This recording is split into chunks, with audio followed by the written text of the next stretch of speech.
Okay, I think I can start now. Okay. Yes, ma'am. Okay, fine. So very good morning and welcome to this workshop, everyone.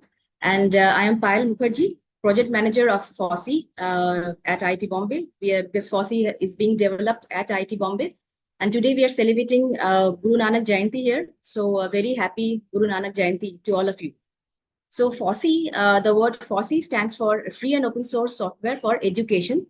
You might be confused about the double E that we use in the word FOSSEE.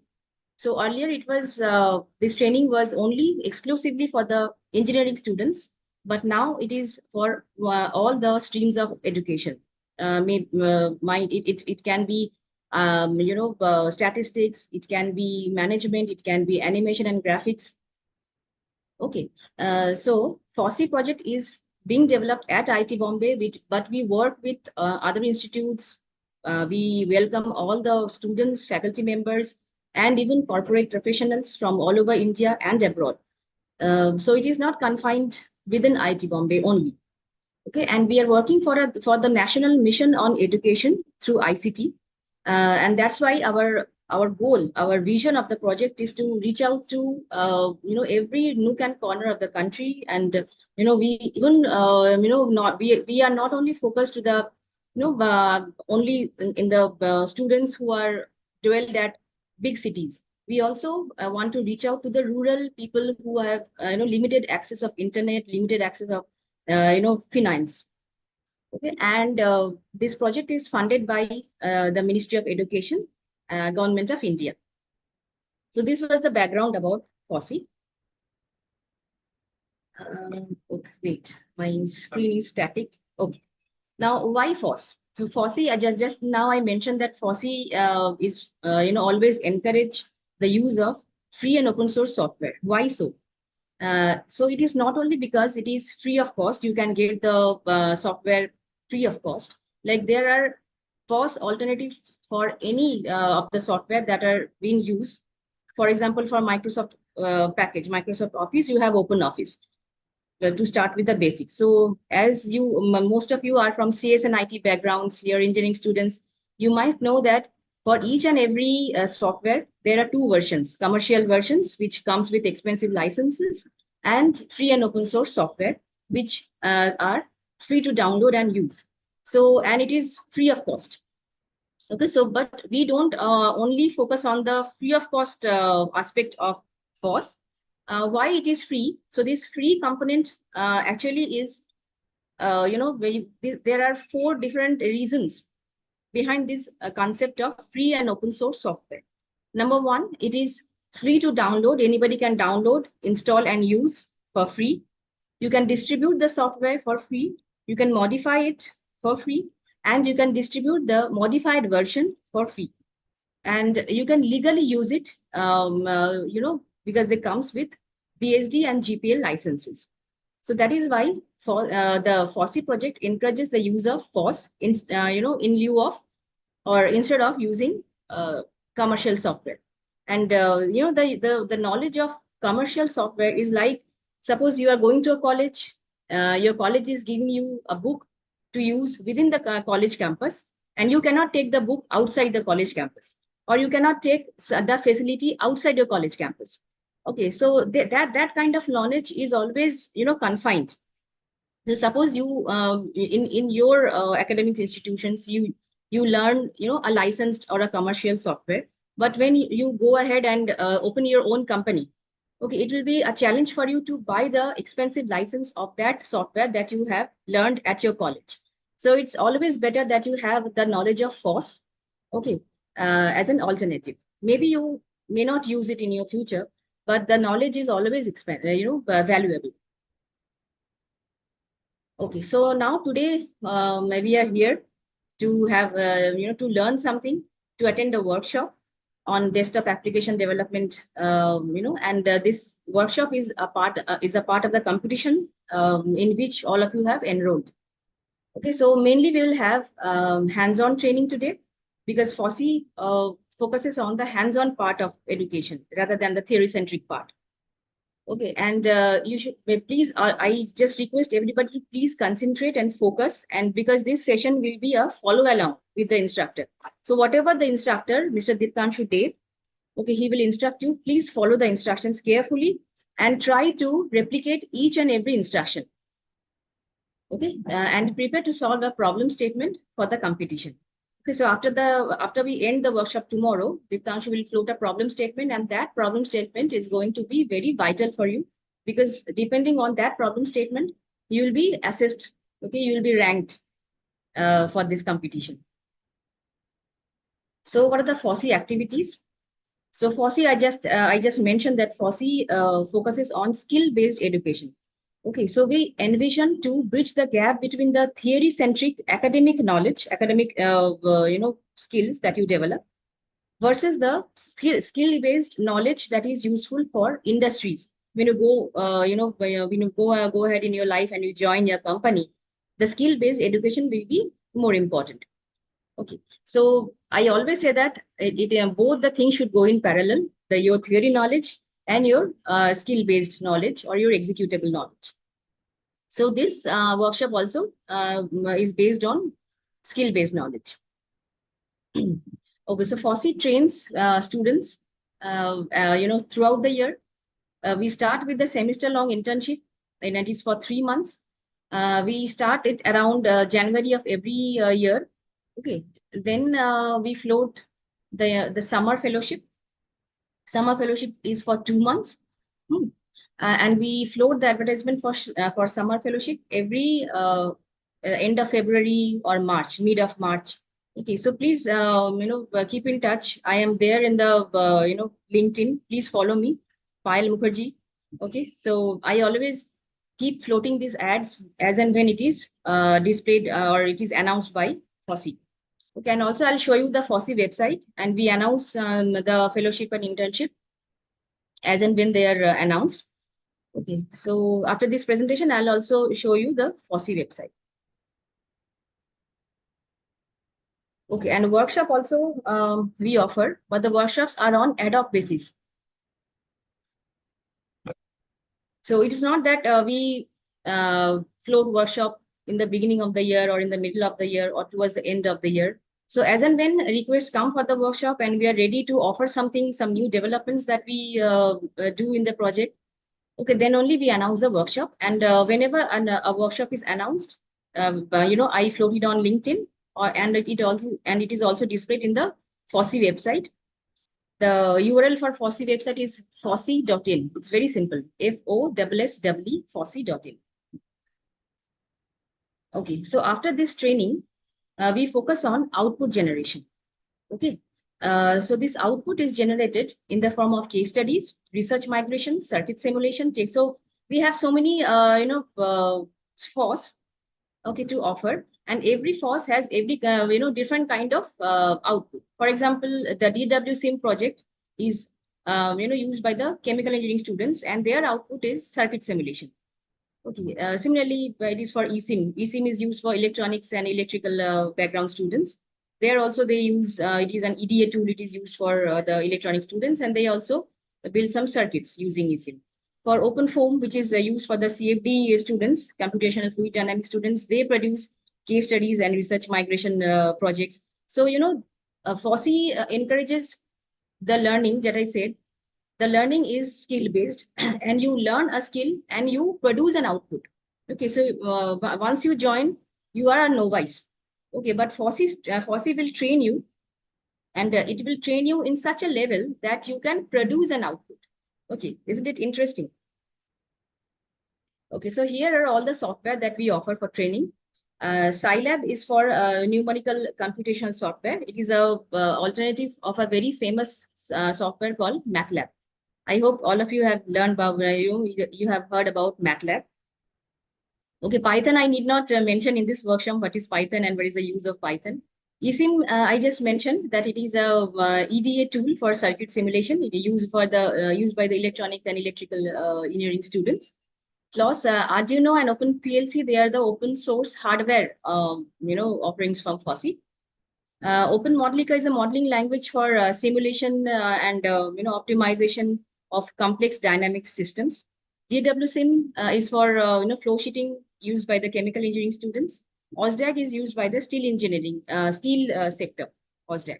R is statistical analysis tool. It is also in very much demand by the academics and the professional field, and it is in very much demand now because statistics and data analysis is a very hot topic now. QGIS is where GIS is a geographical information system. It's a mapping software. In Focal, we train the students about computer graphics and animation. And OpenFOAM is about CFD. It's a tool, it's a software that is used to solve problems in computational fluid dynamics. Okay, so what is the student's benefit? When you work with FOSSEE, when you produce some output, we award you with certificates, we award you with the honorarium, and the experience is invaluable. And the most important thing is the mention in the FOSSEE URL. So whenever you produce a case study or a circuit simulation, your name, your institute name, and your work will be published in our website, and you can refer, you can download it throughout your life. For example, you are going for higher studies, you are applying for jobs, so your work will always be there in the FOSSEE URL for reference. So here I conclude my presentation. Okay, I'll just stop screen sharing. Okay, let me now present the FOSSEE website so that you can just have a look at it.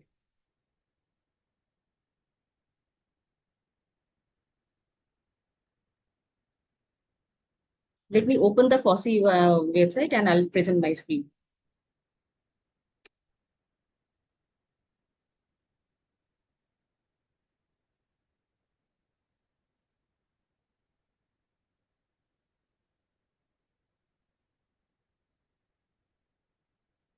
Okay, so can you view my screen? Yes, ma'am. Okay, so you can see it is FOSSEE.in. It's very simple, FOSSEE.in. Here, whenever we announce the internships and fellowships, okay, so now at present, winter internship is going on for some of the FOSS. Okay, semester long, summer fellowship, everything we announce over here. Okay, and here you can have a look on the resources that we have. We use spoken tutorials basically, which is an online tool. Spoken tutorials are audio video tutorials that are just like your tutors that whom you get trained through your colleges or your tuitions. So for spoken tutorial, maybe I can just show you an example, or maybe later you can just go to any of the FOSS tiles and, for example, let me show you the website of OpenFOAM.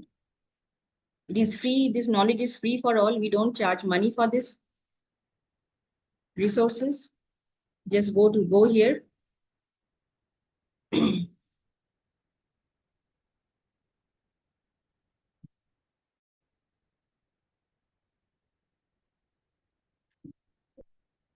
Okay, so these are the spoken tutorials. These are the tools that the students use to learn OpenFOAM. So like this, for all those for all the FOSS, we have spoken tutorials, which through using which we offer the training. Sorry for the noise. Using which we offer the training. Let me go back to the FOSSEE website.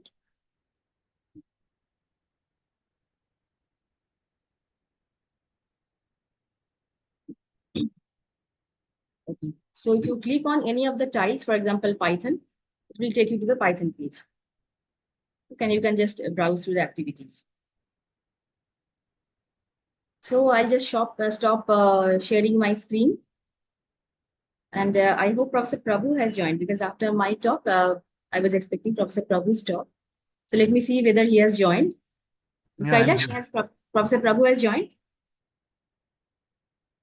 I'm here. Yes, ma'am. Okay. Okay, very good morning, sir. So Professor Prabhu is from the Aerospace Department of IIT Bombay. He is leading the OpenFOAM GUI team of FOSSEE. Okay, and he'll just interact with you. He'll encourage you to, participate in this competition and put your best. This is over to you, Professor Prabhu. You can start your talk. Hi, everyone. Good morning and welcome to this short presentation. I made a very short presentation. So, so just before we start, a quick question to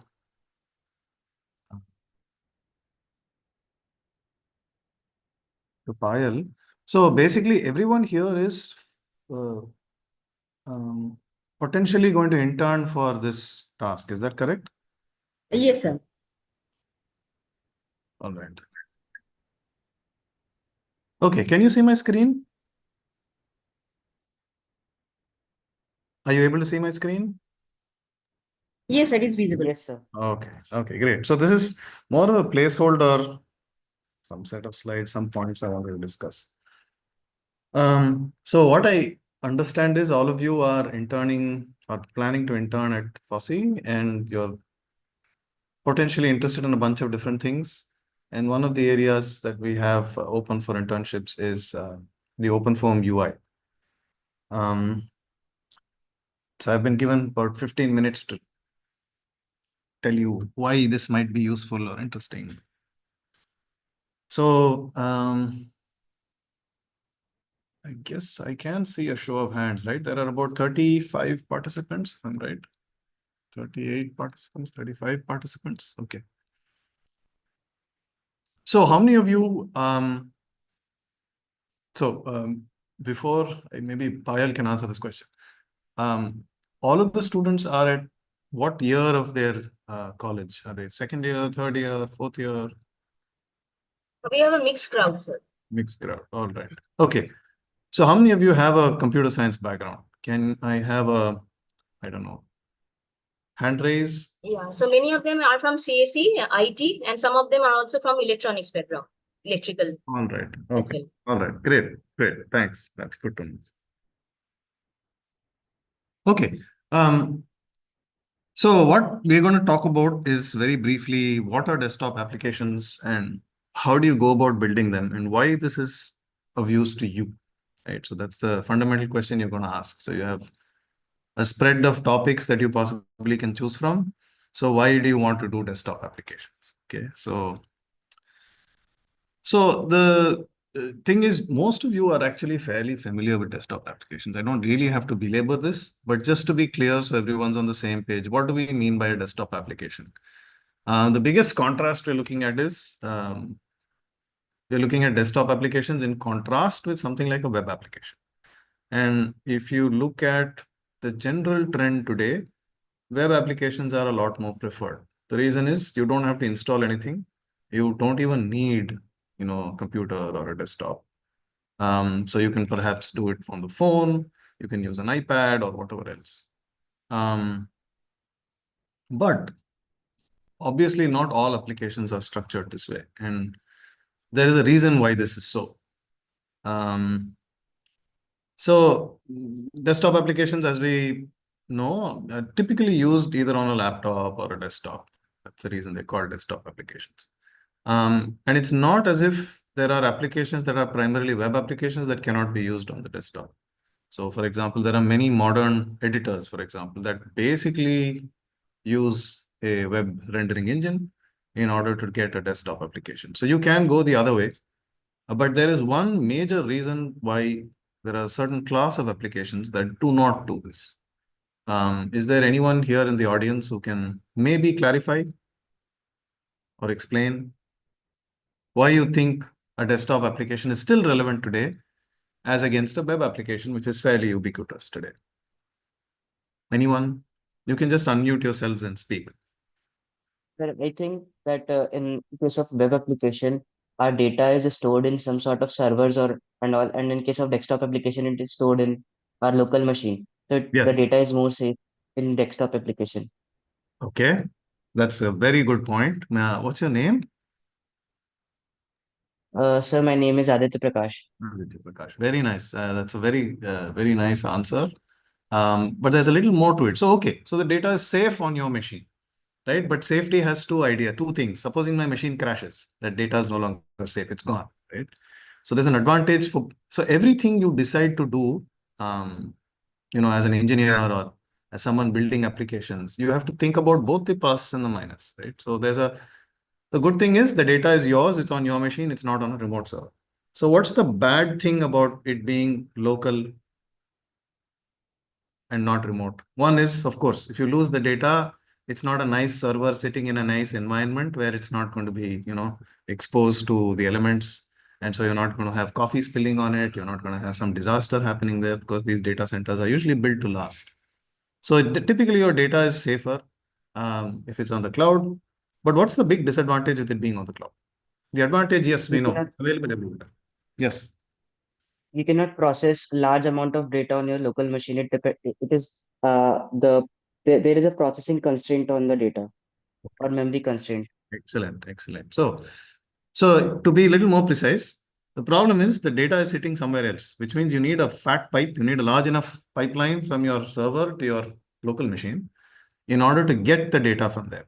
So now you have a whole different set of constraints, a whole different set of problems to deal with. For example, if you say, look, I can't pull the whole, I have 1 GB of data sitting there. It's going to take you 5 minutes or depending on your connection, 5 minutes or a day or whatever time for the data to come here. So one option then is you start doing server-side rendering, right? So everything flips around because the data is sitting there. Now there are a whole class of problems. For example, if you're doing a large simulation and OpenFOAM is concerned with doing fluid simulations, maybe structure simulations or fluid structure simulations on, say, hardware. And usually that may even be done on a remote server. But very often you want to do the post-processing in an environment where the data is available to you because the data is huge and accessing that data becomes a problem. So even if you run your simulation for like 2 days far away on a server, on a set of servers, you will often pull the data down, maybe overnight, and then you will do the analysis locally. Okay, so this is one case. The other downside with this is you need a connectivity to that server. And even though our connectivity in India is pretty good now, it's sometimes limiting because if suddenly there's a disruption in the network, your work stops, right? So one of the bigger advantage of having data locally is that you're not dependent on the network. You have a computer, you have a laptop, you have a desktop, or whatever it is, and you're careful about your data, you back it up carefully, then your data is safe with you, it's backed up, but you have the ability to pull that data as fast as your disk can deliver it. And your disk is usually fast nowadays, right? So SSDs are pretty quick. They're not as quick as memory, of course, but they're much faster than the network. Typically, okay, of course, if you're extremely fortunate, you're sitting on a fiber network and you're very close, to your server, that's a very different story, but that's very, very unusual. So the use case typically for a desktop application is where you have a large amount of data, you need to process it locally. And very often it's not a set of tasks that is predetermined, that's already known, right? So for example, if you take your photographs that you take on your phone, that data can be processed and then people can, some algorithm can identify who's the name of this person and tag it and all of that. And that can be done remotely. But if I want to do something interactive, I want to say, okay, pull this data, massive data, and then say, okay, look at this part, take only this section of this, and I look at some visualization of that, or, pick these five points. That requires access to that data immediately. And the faster it is for you, the better it is. So typically that's one major reason why desktop applications, especially in the context of scientific applications, become important. But if it's something like an editor or something like that, which is more lightweight, then yes, you can get away with, something that has offline, so that's online. All right, so desktop applications, even though, the movement is towards the web, and a lot of people will want you to go towards the web, are still extremely useful because there's a lot of use cases where desktop applications will do really a good job. Okay, and we use this all the time. So as I said, data is local. You can have most of the data in memory and has a complete lack of dependence. And the nice thing with this is now you're no longer limited by, okay, bandwidth constraints, any of that. You can have your application to be as heavy as you'd like, especially if you need, responsive access. So now that I've sort of maybe convinced you that there is a use for, desktop applications, it's very important that one designs these things very carefully. And it turns out that here is where doing a right kind of design is extremely important. Otherwise, it leads to problems with the software and its maintenance and development of the software. So if you look at any desktop application, carefully designed desktop applications, they're not just, it's not just a matter of slapping together a bunch of UI elements and then having them interact with the user. So if you do a careful design, this approach that you take is actually useful across the board. So it's not just desktop applications that will use such a design pattern. So one of the primary things that you would look for when you're going to build an application like this is, how do you separate your concerns? And when I say separation of concerns, what I mean is, so very often when you're doing programming for the first time and you are asked to build a user interface, so let's say you have a very simple thing. Let's say you have an application which requires one slider, okay, and one checkbox, okay, and a button saying okay. It's the very simple thing to do is, okay, you create a stupid little dialogue which has these questions, and then you push a button, it does something, and that's the end of it. And you don't really think about, okay, how should I structure this application? So in those cases, maybe it doesn't matter. It's a tiny little application. But when you start having a larger and larger application, it makes a huge difference as to how you do it. So when I say separation of concerns, what I mean is, so clearly when I'm interacting with a user interface, right? So let's say PowerPoint or LibreOffice, Impress, I'm clicking on certain buttons. Or if I'm interacting with Firefox or any, even a scientific application, I click on a button, the user doesn't really know. User is saying I'm clicking on something, right? So there's one aspect of this design which is called user interface design. I'm not going to talk about that because that is a slightly different domain and it requires a different set of skills. I'm not very skilled in that. I don't have too much. I have experience with it, but I'm not really skilled. I don't have a feel too much for those elements. So I'm not going to talk about that. But there is a whole area called UI UX where you design how the user interacts with your application and how you're supposed to design your application so that it makes sense to the user.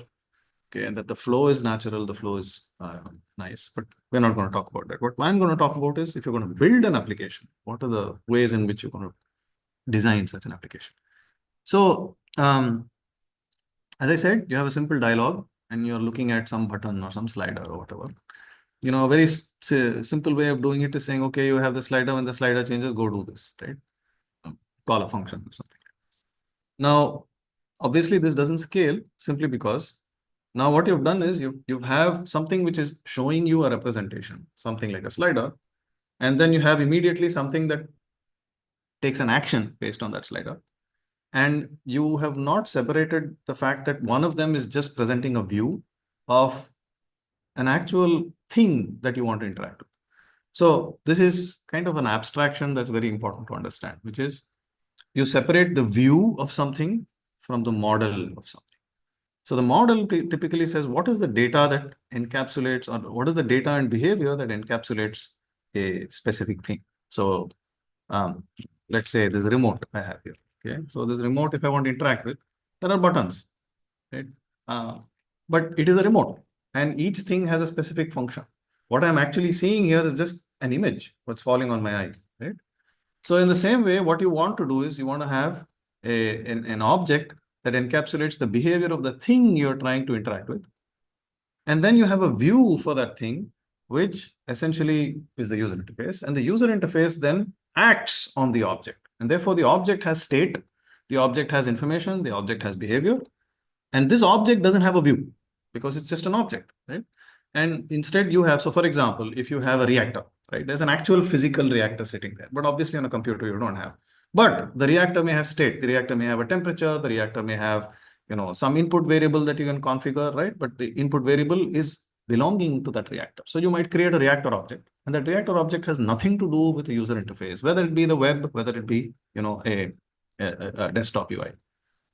So this is called the idea of separating the model from the view. Okay. And then the interaction between the view and the model can be mediated through something called a controller. Which means in between these two, there's something called a controller, which decides upon, oh, if somebody does this, maybe you want to pass this on, or maybe you don't want to pass it on. So if you think about it, this is an abstraction. It is a significant abstraction. So you first start out writing a user interface, you're not going to think about this. But when you start building more complicated things, you realize that you need these kind of design patterns. And these are things that you will learn if you do a good job of doing design of a user interface. And the thing that this allows for is, if you have a model that has no view, it makes it very easy to test that model. So if I have a reactor, the reactor object has some behavior, I can test it very easily. I can write small tests and make sure that, oh, if I do this object behaves correctly. It has nothing to do with whether the fact that the slider I pulled, does that actually do the right thing? Because if the model behaves well, I know that this thing is the logic of how this thing is designed is good. And the rest of it is okay. How does the view, when you pull this, does that call the right functions on this? Because if it calls the right functions on the model, then the model is doing the right thing anyway, because you've tested that. So it makes it a lot easier to conceptualize, design, build, and maintain software if you have these kind of right design patterns. Okay, and this particular pattern I'm talking about is called the model view controller, called MVC pattern, and it's used very often. So if you join the OpenFOAM UI, you will be immersed in a design that is basically driven by something like this. So that it's been designed in a way that you kind of separate the two. At least try our best to separate the two. And this allows us to drive the user interface of OpenFOAM. I think have you already seen the presentation by Deeptanshu, or is that going to happen, Payal? No. Just after your talk, directly we'll start with the demonstration. Okay, so he's going to show you a fancy demo of the OpenFOAM UI, how to use it, and various other things. But underlying this is a design. So there's some thought that's been put into it. There's been a design, there's an approach on how things are built. Obviously not just, this is just a very high level picture of, desktop applications in very general. But what I want to tell you is it's not just a matter of slapping together some user interface and then, calling some functions. No, it is not that. There's a serious amount of effort that goes into it under the covers. And if you're a designer, you're an engineer, you really want to think about these things. And when joining the project, you will hopefully be immersed in an environment where care is taken to actually do this correctly. So the final question is, of course, why on earth is this useful to you? So the first thing I would think it's a very useful skill set, because when you start thinking like this, you start realizing, oh, there is merit to actual abstraction. And once you start doing abstraction once, you will start doing it elsewhere, even if it's not related. Okay? And in particular, this particular pattern or approach of thinking about application building is applicable even to web applications. So if you're planning to do any kind of development work where it involves application building, either on the web or on a desktop, and for other applications, you will find that this approach of thinking about things in terms of design patterns, in terms of separation of concerns, in terms of being able to test things is extremely useful.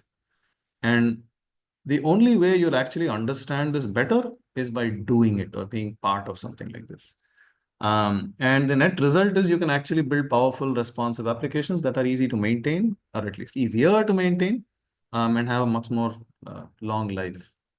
So in my opinion, this is a useful skill set to have, especially if you're looking at building things that are going to live for long.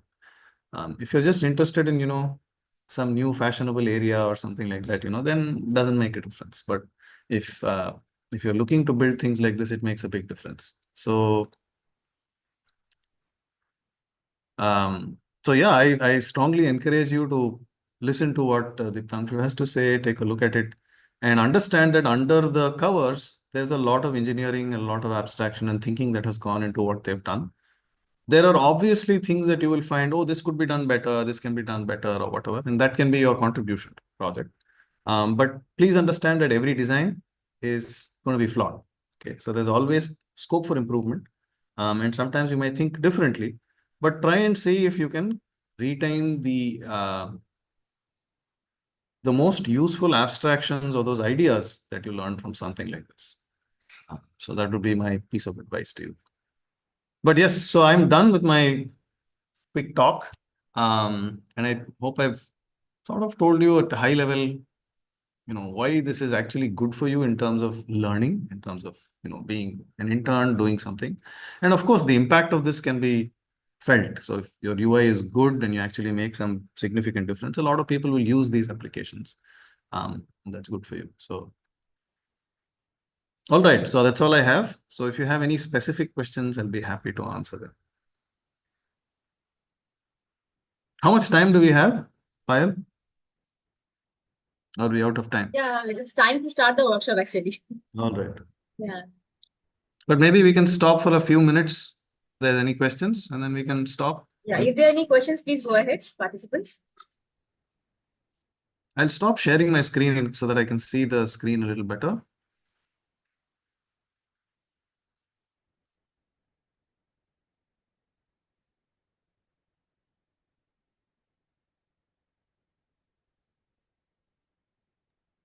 You can also type your queries in the chat box if you have any problem in your audio. Yes. All right. Any questions you have? And don't worry about, you're not going to offend me. It's fine.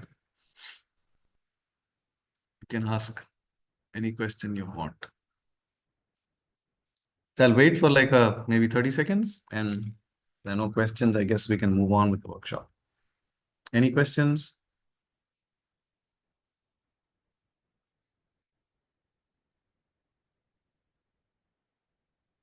No questions, everything clear. So how many of you are motivated to maybe participate or join the Open Forum initiative for building a UI? Okay. Yes, Aditya, you've raised your hand. Please go ahead. Yes, sir, I am interested in participating. Okay, great. Yeah, I saw some chat messages as well. So there's one. Okay. All right. So if there are no questions, we can start with the workshop. And I encourage you to whatever you pick, I mean, even if you're not in OpenFOAM UI, I encourage you to try and learn as much as you can, and think of the big picture. Don't just get, stuck, or just don't look at things superficially. Try to think about, okay, how can this be easier? How can this be better? How can it be easier to maintain, both for the developer, and how can it be easier for the user as well? So try and think of these things when you're building applications, especially. But if you're not building applications, whatever you're doing, try and see if you can think about it and share it with whoever your mentors are. So wish you all the best, and congratulations, and thank you for being here. And thank you so much, Professor Prabhu. It's really an inspiring talk. Yeah. All right. See you everyone. Yes, sir. Thank you, sir. Bye-bye. Great session. Okay, so now we move ahead with the workshop. We start with the workshop, and over to Ditanshu Dey. Ditanshu Dey is our research assistant. He's working for the FOSSEE project. And he's developing a graphical user interface for the software OpenFOAM. OpenFOAM is the software that is used by the CFD people, I mean, computational fluid dynamics users. So we are actually, FOSSEE project is developing a graphical user interface for that software. So I hope it's going to be a very interesting journey. Okay, so we'll begin. So all the best to all the participants. Try to follow as much as you can. Try to take away as much as you can from this workshop. And if you have any doubt, you can type in the chat box, or maybe at the end of particular sessions, you can talk to, even you interact with Ditanshu. And please don't, think that your questions will be silly, and people will, what will other participants think of your knowledge level. Please don't have any kind of this kind of interpretations, because this might hinder your learning. So just go ahead and put your best, and whenever you have any query, you can type in the chat box, or you just if Ditanshu is busy in demonstrating, okay, we would prefer that we should not disturb him when he's presenting. So you can just write down the questions in your notepad or somewhere, and ask him later on. So after every session, we'll have an interaction session to clear your doubts. Okay, so all the best to everybody. Let's start with the workshop. So over to you, Ditanshu. Please start. Thank you, ma'am, and thank you, Professor, for the inspiring talk. So hello everyone, I'm Diptangshu, and I'm currently working as a research assistant at FOSSEE under the OpenFOAM GUI project, and I'll be leading the workshop today. So as Professor Prabhu had mentioned before, that desktop applications, it's not a new thing out there, as web apps are the new thing, but it's a necessary skill. Like if you have the skill to develop a desktop application, it's a really good skill to have under your belt. So the basic introduction to desktop application, I think you all have already got it. Uh, yeah, it's basically the softwares that run offline on your machine, and most of the time these softwares require a certain computational power. For example, if you are running some simulations, so you will seldom find any softwares that are uh, you'll seldom find any softwares that are good to run simulations on the cloud itself, or perhaps graphical software such as Photoshop. So, so those applications are better run on your system than on the cloud.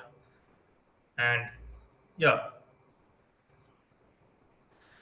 and as for the limitations of the biplab application, once again, your data is on the local system and it won't be backed up by a server, as Professor Bobo had mentioned earlier. So moving on. So a process to develop and deploy application is mostly similar to any other application as well.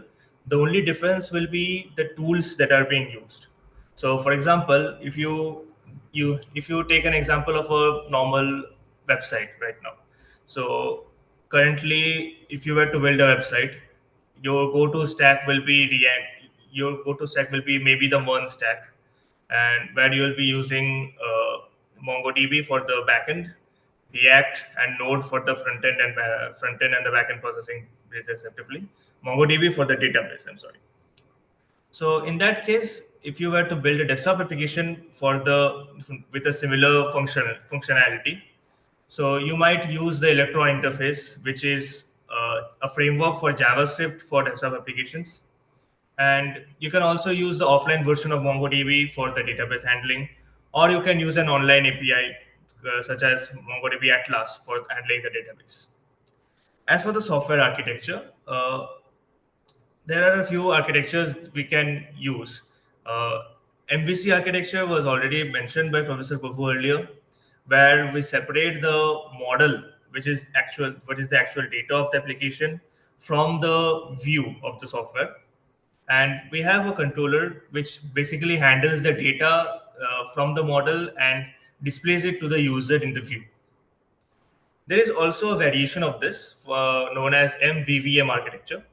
So what this does is basically, if my UI is too much complex to interact with in a programmatic manner, so what we do is we make a view model. And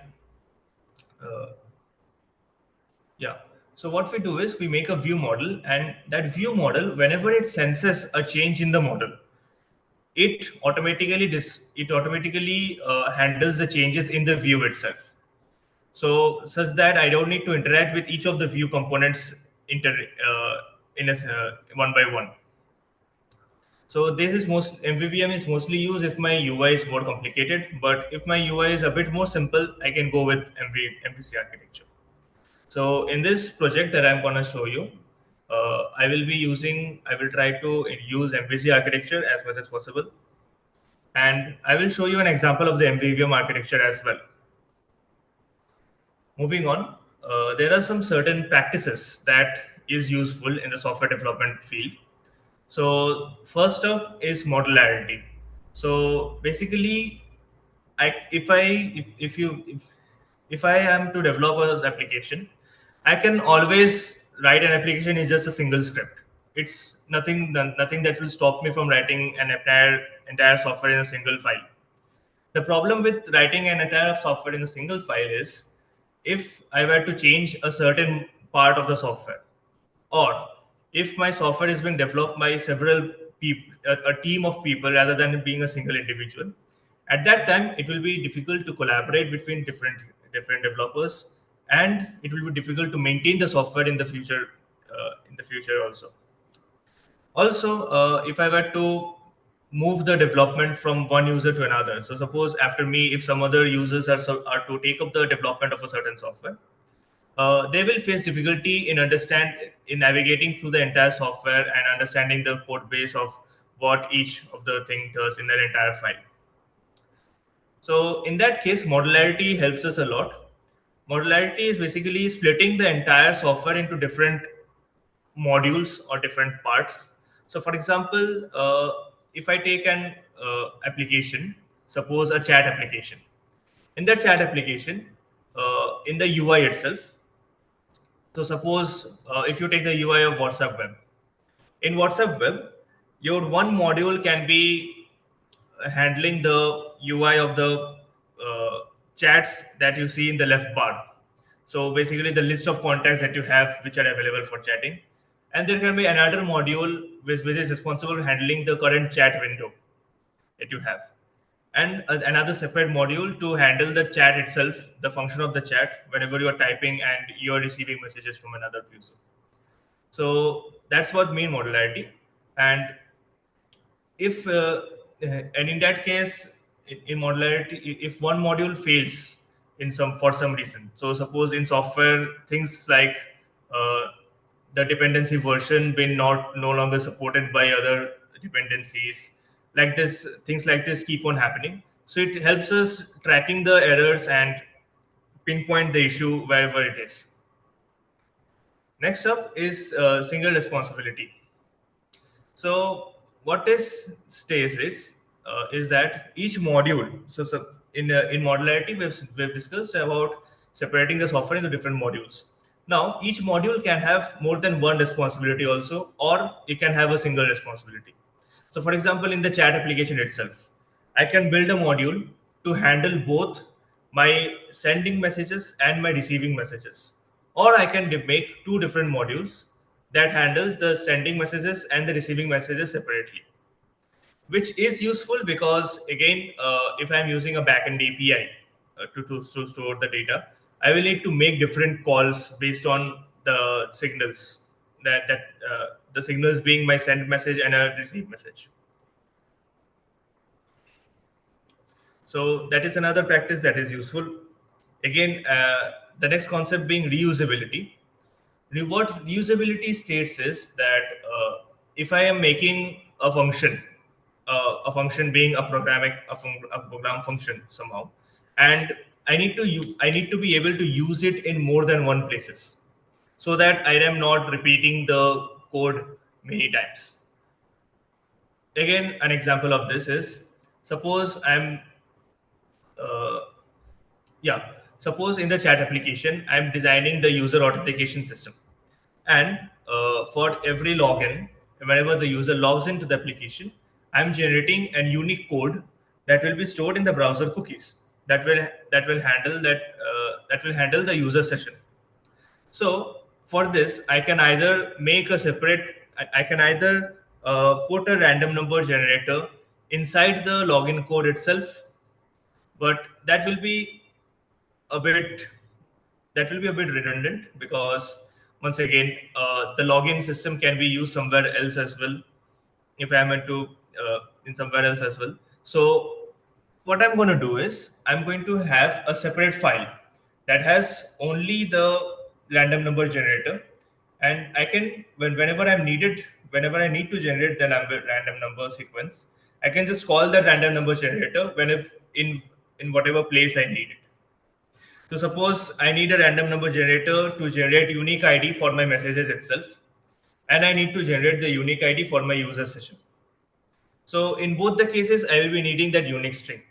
So in that case, a reusable piece of code is better than writing the same function twice. Next up, user-centric design. So this is an important thing nowadays. So again, this is another field which is called UI UX design. So basically, it focuses on how the user is interacting with the software and how easy it is for the user to interact and understand whatever the software does. So this is another field, and we'll be we'll be going through a few stuff while designing the front end of the desktop application that I'm going to show later. And coming to next part, the major tech stacks used for developing desktop applications. So the tech stacks are mostly same. You can use In theory, you can use any language to develop any software. It all comes down to the ease of development.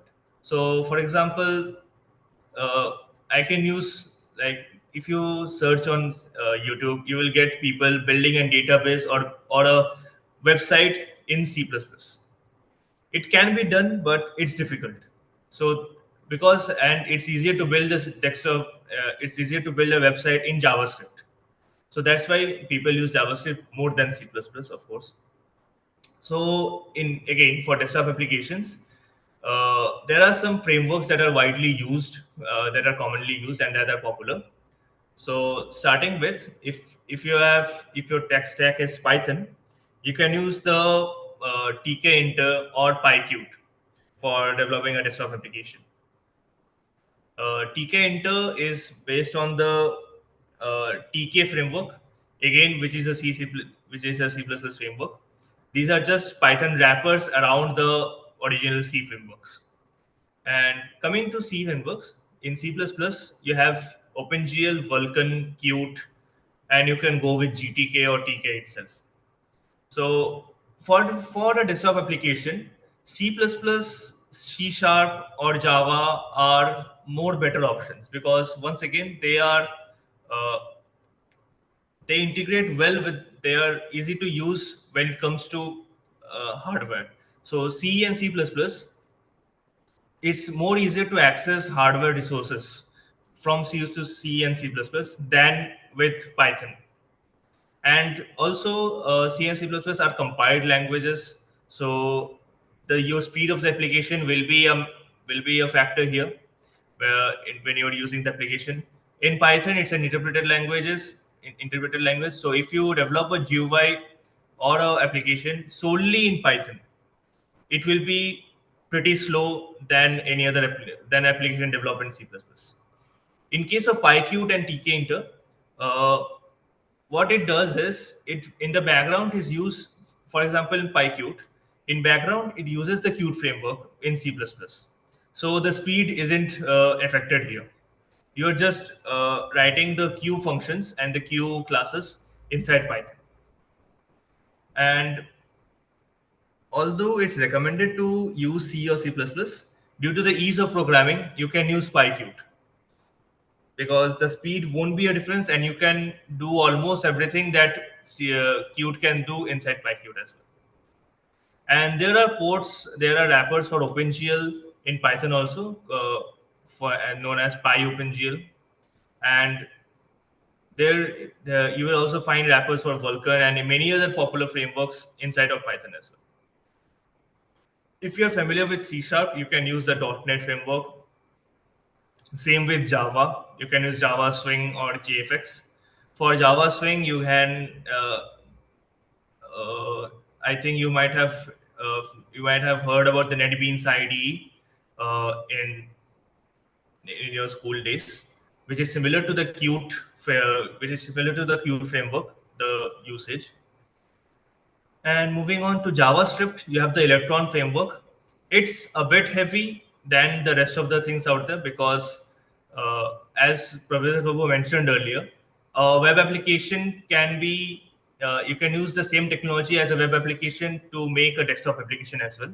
So Electron does that job for you.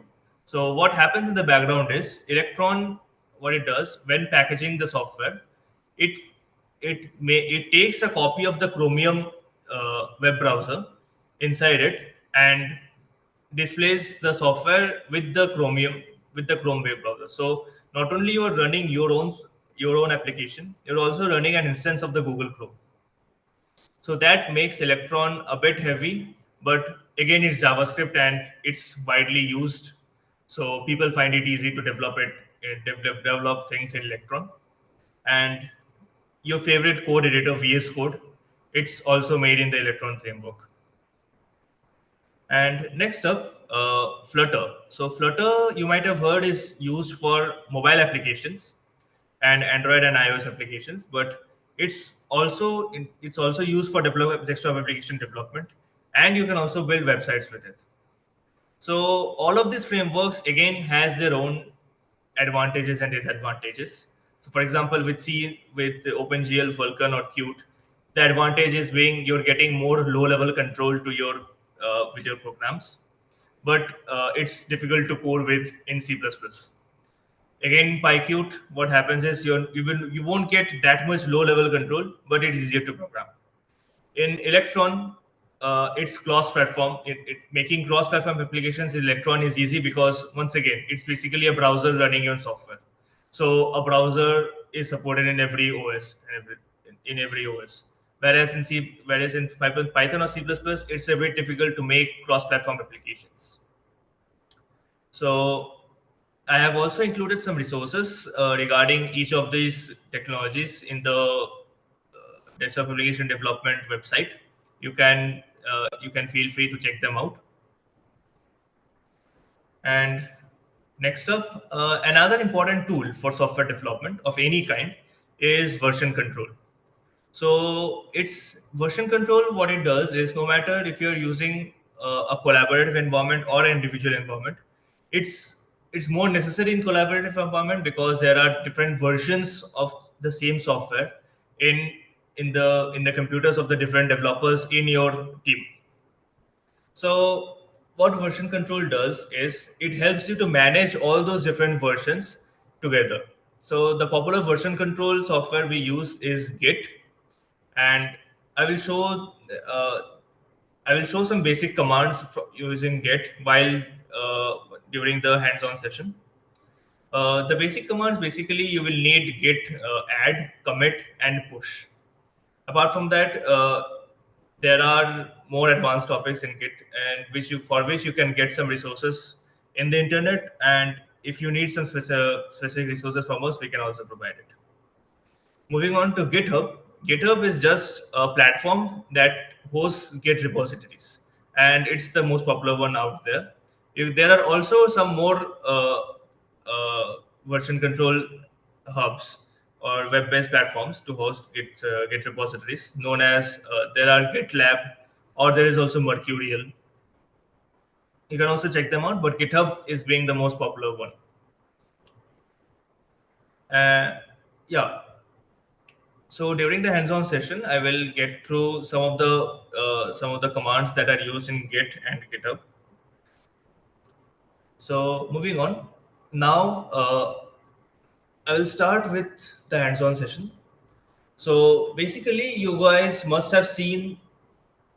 Okay, before starting the hands-on session, I will just stop sharing right now. Is there any doubts that you guys might ask? If you guys have any questions regarding the presentation so far, you guys can feel free to ask. And if there is no doubts, then I will start with the development session.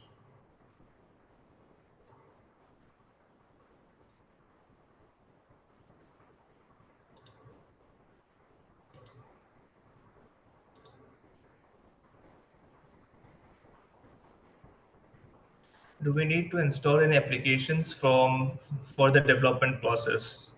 Ayush Anushachari. So in this development, so for the competition, yes, of course. Uh, but for the hands-on session, I'll be using PyQt for the current hands-on session. And if you have it already installed, then no problem. And then if you want to follow along, then I will can show you the way to install it right now.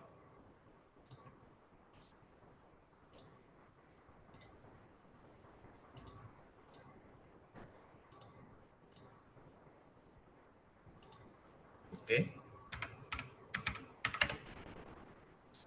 So for PyQt, you just need to have Python installed and the Qt framework installed as well in your computer.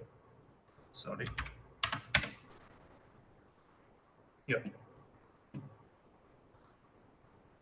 You can, in the Qt framework, you can just go to the try section and you can go to the community community versions. So here it is, the community user. So the normal version is paid, and you will just get a free. You can get a demo version of the Qt framework. For the free one is the community version, and you can download the community version right here. Over here. Yeah. Once you go to the Qt download site, you can download the version that is most suitable for your OS. I will just paste the link here in the chat box in case anybody wants. Okay, so I have Qt Creator. Yes, you can. Yes, you can do the same in Qt Create. You can do the same in C++ as well. I'll be using Python because I'm more familiar with Python development in Python than in C++. You can use C++ as well because we'll be using the same widgets as we'll be using the same classes. The class names are same in C++.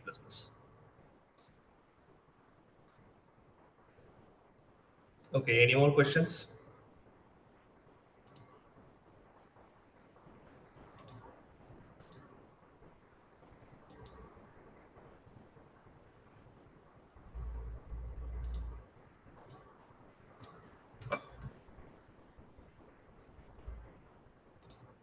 So I will wait for a minute or two for any other questions that pops up. Then I will start with the interact. Then I will start with the hands-on session.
Also, those who want to follow along, it's not necessary to download the Qt6 version.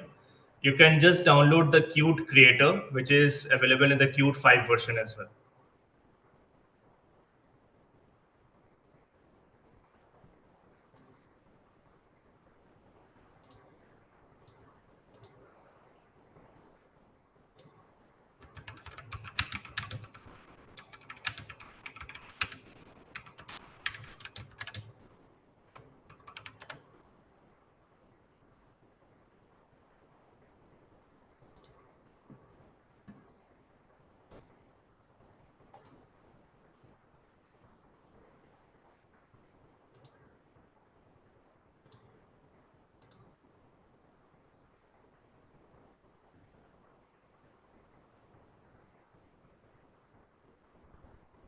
Okay, I got a question from Kashish Sharma. Sir, can you explain about programming language and the frameworks again in short, please? Uh, yes, Kashish, sure.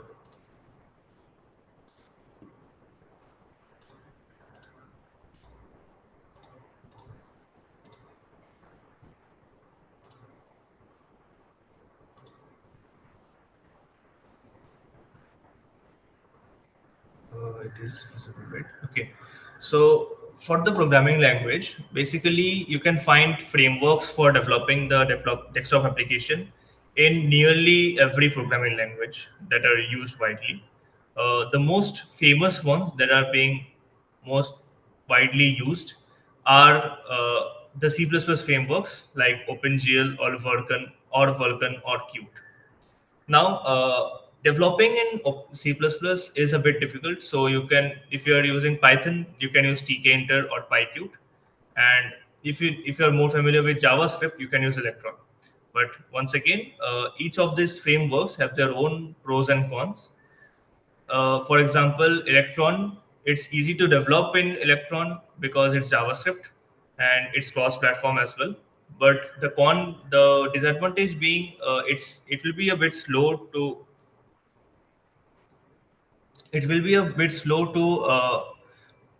run in Electron because it packages an entire instance of Google Chrome inside your application. And yeah, And if you are using any C++ frameworks, it will be a lot faster, and it's usually preferred to use C++ frameworks because you get a very nice and low level control over your code, and you can handle memory pretty well with your with C++. Yeah, with C++. And as for, and if you are not familiar with if you're not okay comfortable with development with C++, but you want the same speed, you can go with Python wrappers of C++ frameworks, which might be a little bit slow, but it's the speed is negligible and you won't get as much low level control. But again, you will get the speed without sacrificing the ease of programming. So yeah, that's it for the programming languages part. Any other doubt you might have, Kashish, or anything you didn't understand?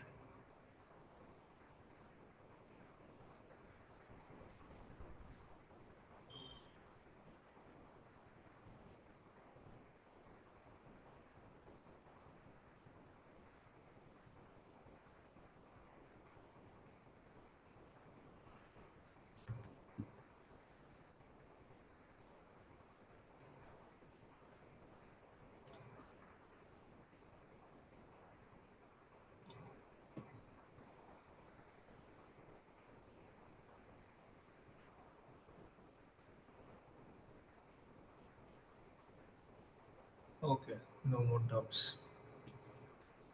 Okay, so if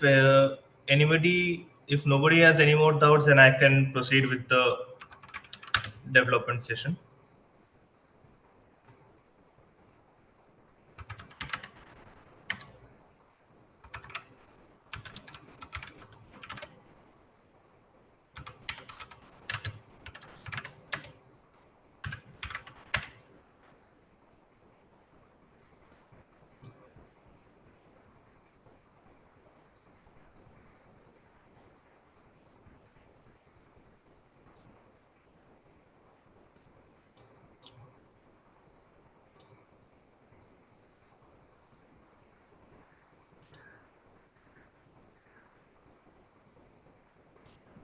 Okay,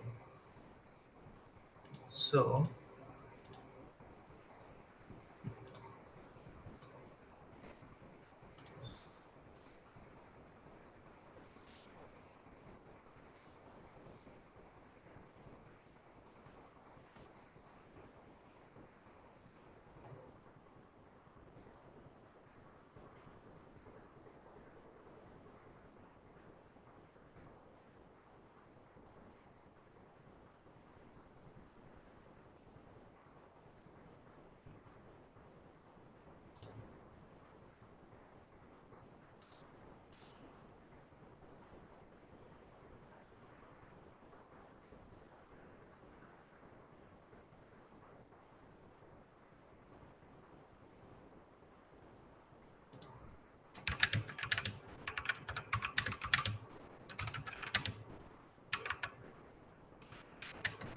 Because if you're having any problem, Kailash can guide you.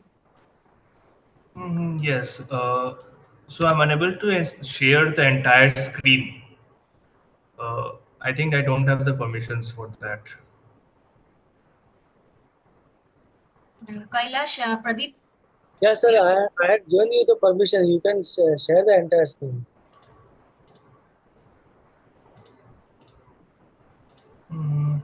No, the entire screen share is not working, and the window share is also not working. I can only share the Chrome tabs. He's using Ubuntu, Kailash. Is that a problem? Yeah, I think so.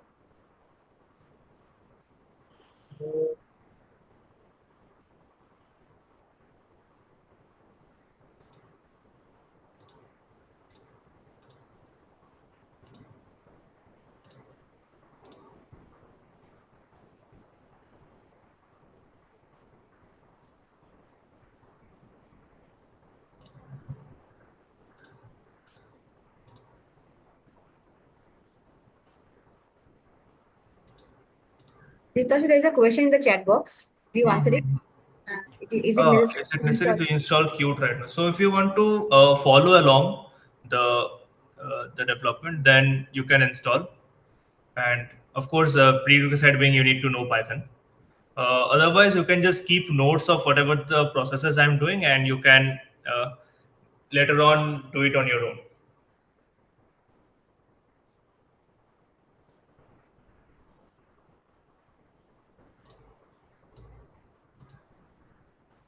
Just try now, sir.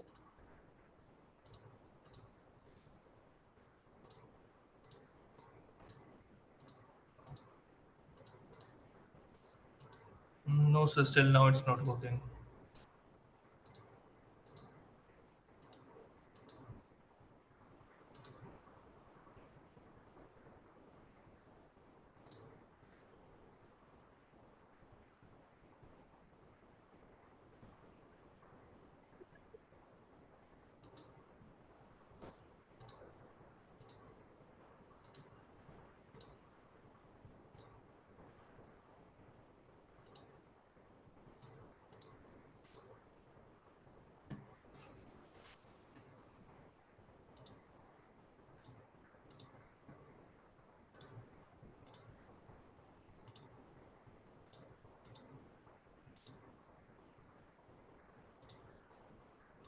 I'm able to share the Microsoft Edge tabs, the browser tabs, but I'm not able to share the, yeah, I'm not able to share this entire display. Okay. I think so. You are using Ubuntu. That's why it is happening.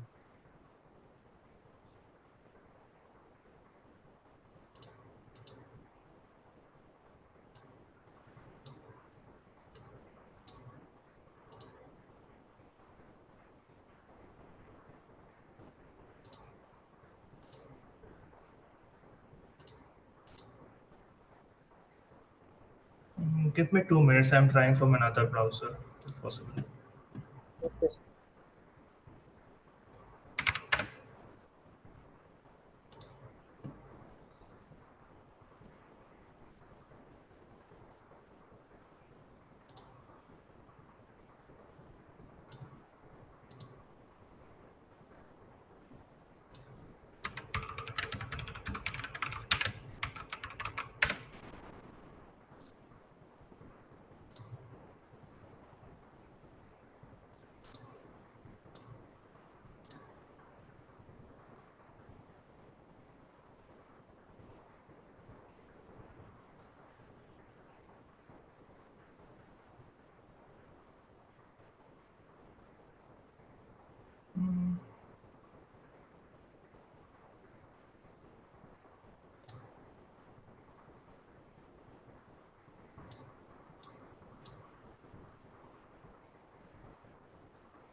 Just give me 5 minutes.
Sir, you open the Ubuntu in Zoom window.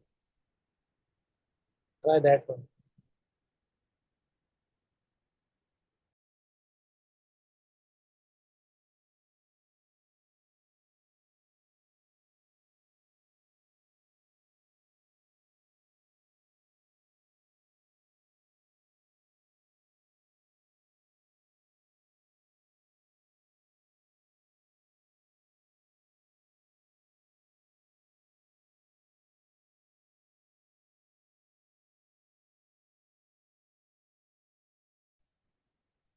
Sorry, I didn't unmute. My screen is visible right now, right? Yes, sir. Yes, okay. So let me first show you what I'm going to develop here. So you guys, whenever you have gone to a restaurant, so the place where they are just taking all the orders and all, the place where they are taking the orders, you might have seen something like this on the screen in their table, right? So they have a layout for all the tables that are there in the restaurant. And for each table, they have a record of all the orders that are being displayed, then that are the customers have ordered on their table, and the bill that has been generated. So this application is somewhat similar. Of course, it's not all the features of such an application is not there, but this is an example of a basic CRUD application that you guys can make. So as a demonstration of this software, I can just select a table and I can mark it occupied. So by occupied state, I mean that the customer has arrived, but he has yet to order. And then when I can just take a order. So suppose the customer is having 2 burgers and a salad. So you can just see that the order is recorded over here, and I can now place order. So when I place order, the state of this table has been changed to red, which means the customer has ordered. I can add more orders yet, and yeah, I can also add more orders, or I can just finish and bill the order. When I've finished billing, the state goes back to available, and the total sales has been recorded over here. And again, there is another tab where I can see all the sales that I have made throughout the day over here. So as you can see over here, these are the sales that have been made in the past few days over here. Of course, these are some dummy data, but yeah, you can just see here. So we are going to develop this one from scratch right now using PyQt. So let's get started.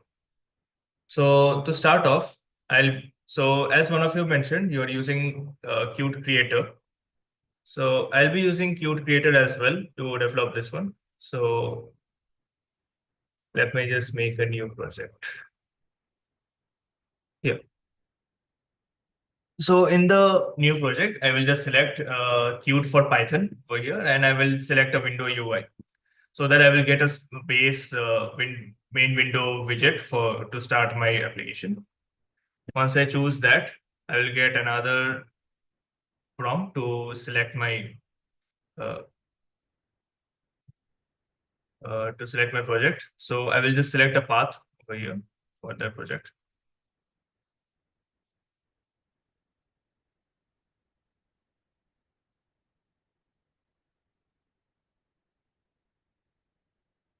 Yeah.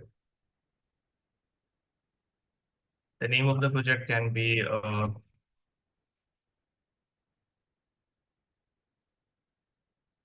restaurant manager. This. And the base class I will give a view main window. And yeah, project file being restaurant manager .py project, and the source file being main window.py. So I will just keep the defaults. Interpreter I will choose as PySide 6. By kits I will just keep it default. And let's use the git version control right for now and finish. Okay, so as you can see here, this have been created here. Just a moment, can I just hide this thing?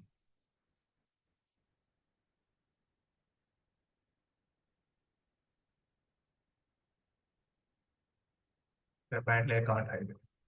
Okay, so here in this in Qt Creator, my project is now ready, and if I just I will just install PySide 6 in the virtual environment that it has created for me here. Okay, so the virtual environment has been created. Okay.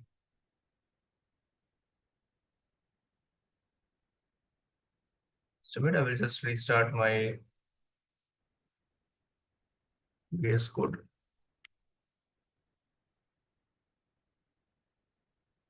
Okay, sure.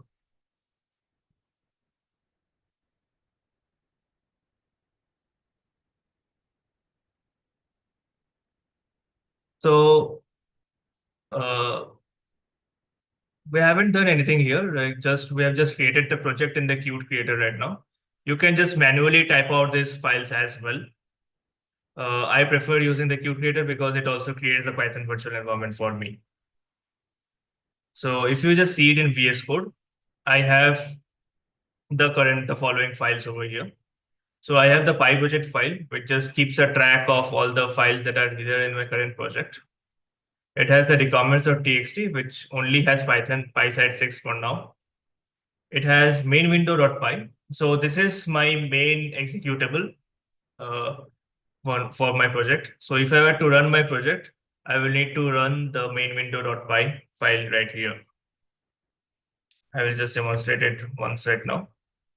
But first, I will need to access the remote environment. I have to access the Python environment that has been created for me by Qt. So in Linux, what I need to do is I need to use the command source, and I just need to type out the path of the virtual environment. Then in the bin folder, there is a script called activate. And if I just activate it, and there you can see my Python environment is running. So now if I just run python main window.py, I will see an error because it says that from UI form, I need to import the main window of class. So, and you can see here that there is no UI form file here. So what I can do that is in this comments that it has said me, I can just run this command right here.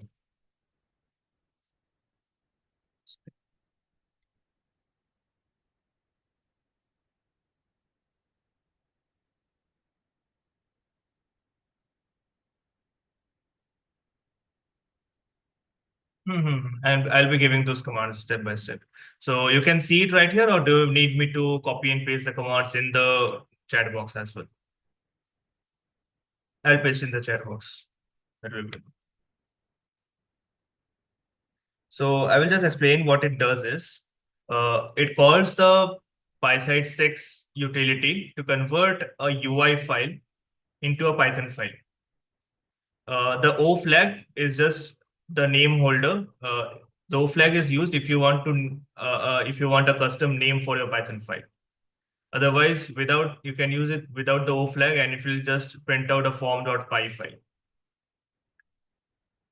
So if I run this, you can see here, I have created a UI form.py file.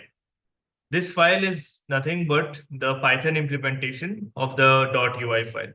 So what is happening here is this .ui file is something that Qt Creator makes. So right here, if I just close this down, here in this in Qt 6 they have merged all the tools into one single application called Qt Creator. Otherwise, earlier in Qt 5, there used to be different applications for known as Qt Designer, and right here, as you can see, there used to be different applications called Qt 5 Assistant, Qt 5 Designer, Linguistic, etc. So in Qt 6, they have integrated it into one application right here. So the UI file is just the design part of the application. So it is if you see in from the architecture side, this is the view of my application in the model view and controller. So here I can just drag and drop all the widgets I want in my application. And yeah. And this file is not readable by Python by itself. I need to convert it I need to convert it into Python. So that's what the PySide 6 UIC tool does. This file, it converts this file into a .py file. And now if I try to run the main window file, you can see I get an empty window right here. So this is currently an empty. Currently, this is my application. There is nothing in here, and we will slowly put things in here. Okay. Sir, please increase the font size. Sorry. Font size. Increase the font size. Okay. This is better, Okay. or Yeah. is it too big? It's okay. Okay.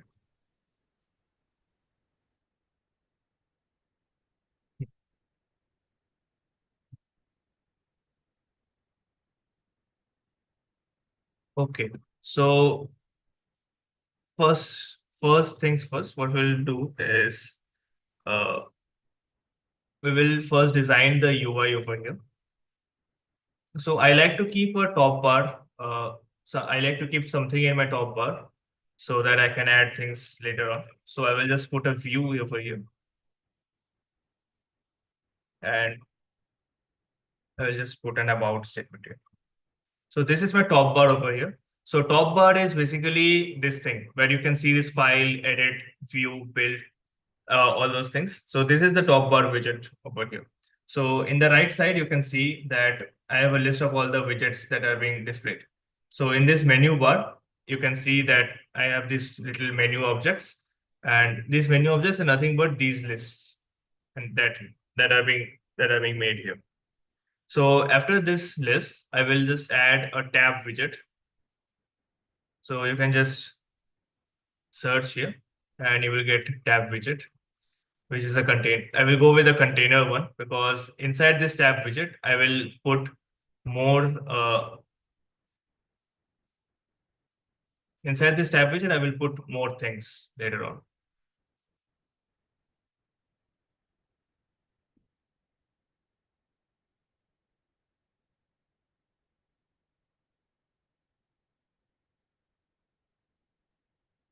Okay, before the tab widget, I need to set the layout of this thing. So I will go with the horizontal layout first. Horizontal layout, what it does is,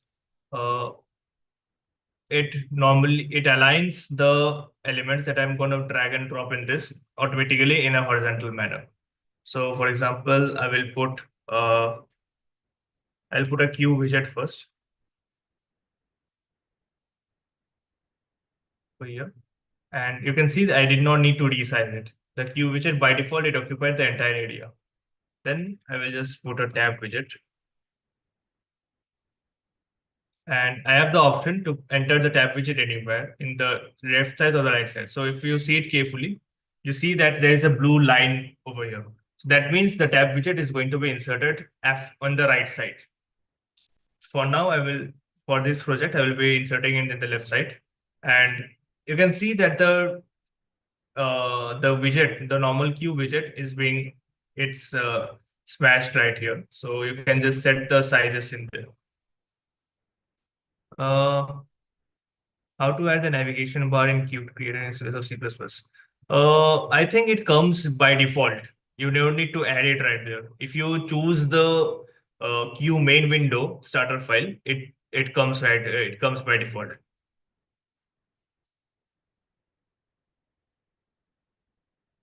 So yeah, in the widget, in the Q widget properties,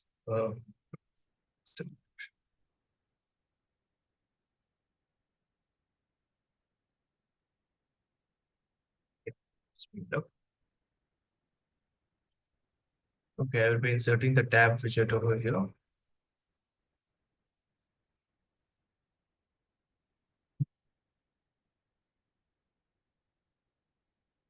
And in the queue widget, in the minimum width, I will give it some 600 units.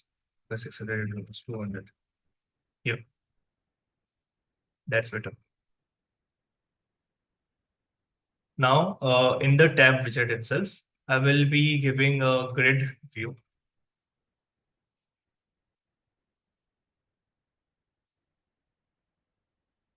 I'll be giving a grid layout and I will just resize it. So grid layout is same as the horizontal layout, except all the things, all the items in here will be managed in a grid, will be arranged in a grid. So I will show it to you in a while. In the grid, I will use the push buttons right here. So 1, 2, 3.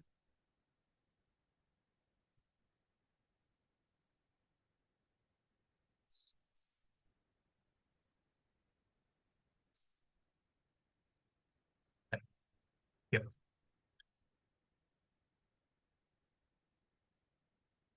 I will just pull the push buttons here.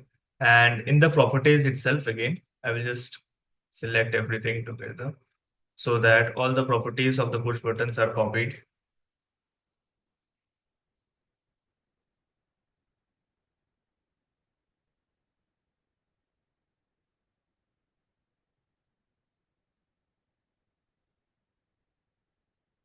And in the minimum size, I can set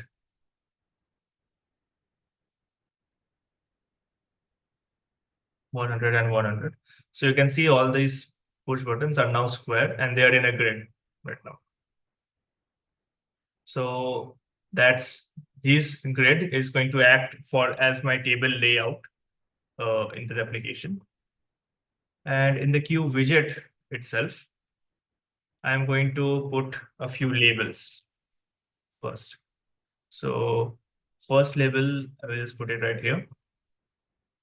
And you need to design it in such a way so that the user, whoever will be using it, doesn't have any problems in deciding what is where.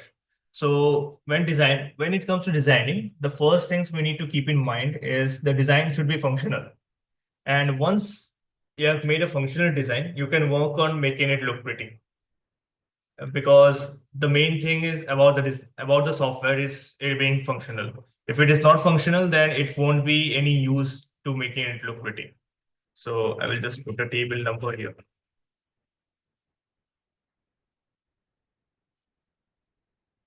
Like this.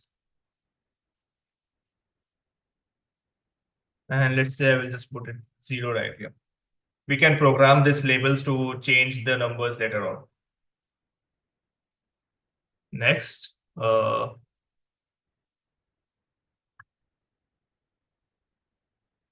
I will put a table status right here.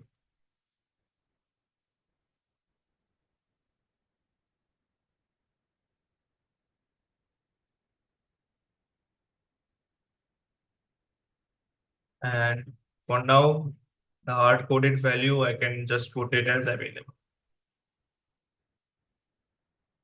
Next, I will put a button.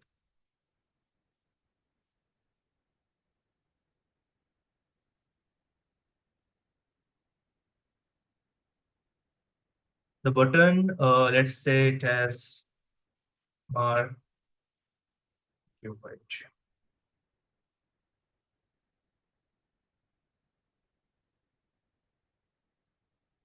And yeah, I will just keep doing it and you guys can just follow along.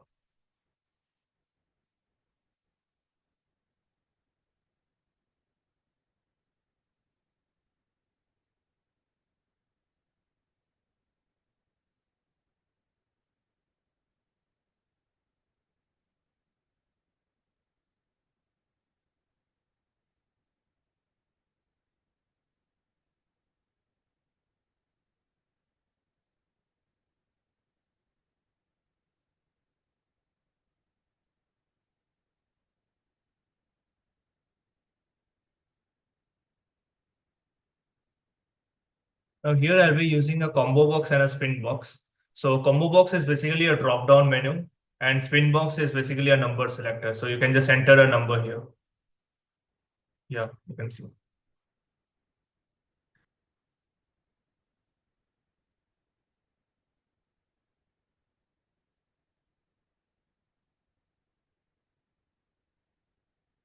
And we'll have a push button that says add.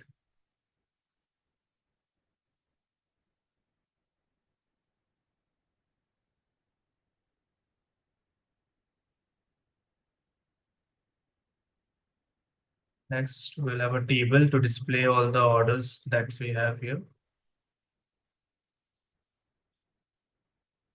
And we will have two buttons.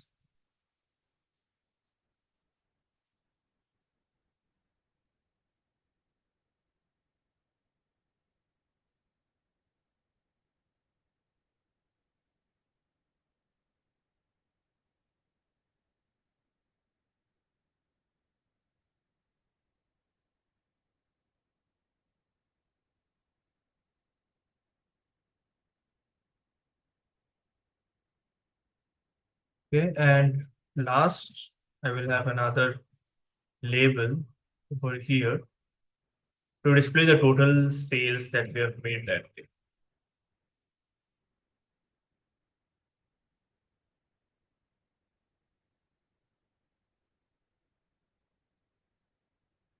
All right.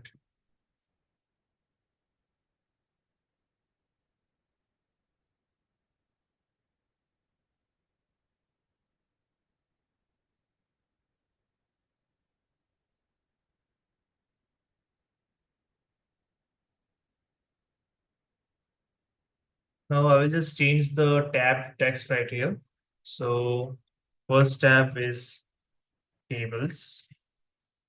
And the second tab right here, it can be called as sales. In this sales, I will just put a table over here. So you might have noticed here in the sales, there are two kinds of table here. One is model based and one is item based. So the difference being, again, that I've remembered the architectures that I've talked about.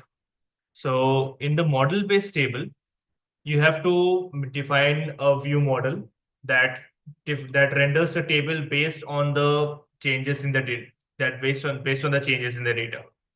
And in the item based table, you can just push objects, push data into the table one by one. So this is more preferred if you're using model view controller, the item based table. And if you're having more amount of data that are having a bulk data, then you can use model based table. So this is my basic UI right here. And once this is the, I am assuming that everybody else have already is finished doing this. Once everybody is done, just quickly put it in the chat box and say in the chat box that you have, if you have done making this UI. If you have done, then we will just get back to, we'll just go back to programming it. I'll wait for a few minutes.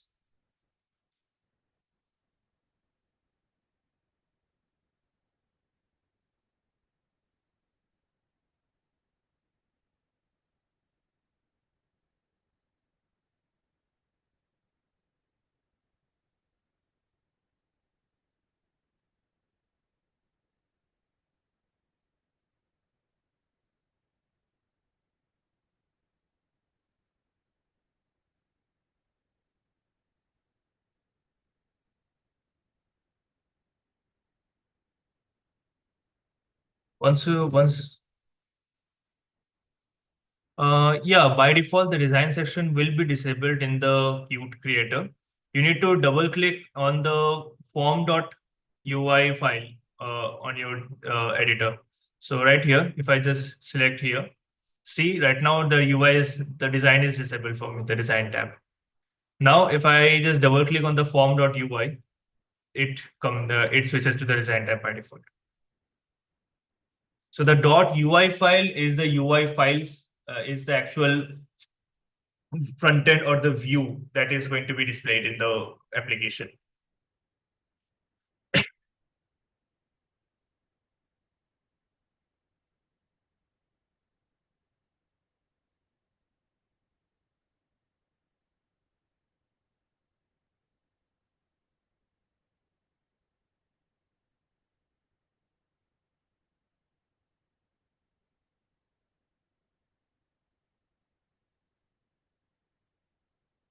It's fine, no problem. Make sure you keep a note of what the steps are being followed. So as you can see here, okay. So as you can see here, I have completed the UI here, and the UI is basically, so whenever you're designing an application, first you need to plan out the design of the application likewise. So once the design of the application is ready, you can go on and start programming on the application as well. So right now my UI has been designed, and then I can directly start programming the UI now. So what I like to do is I make a separate folder for both the forms and the views. So inside forms, I like to store the form.ui files actually right here. And inside of views, I like to store the UI files, the Python UI files. So once your UI file is done, you can just convert it into Python using the same command that I pasted earlier.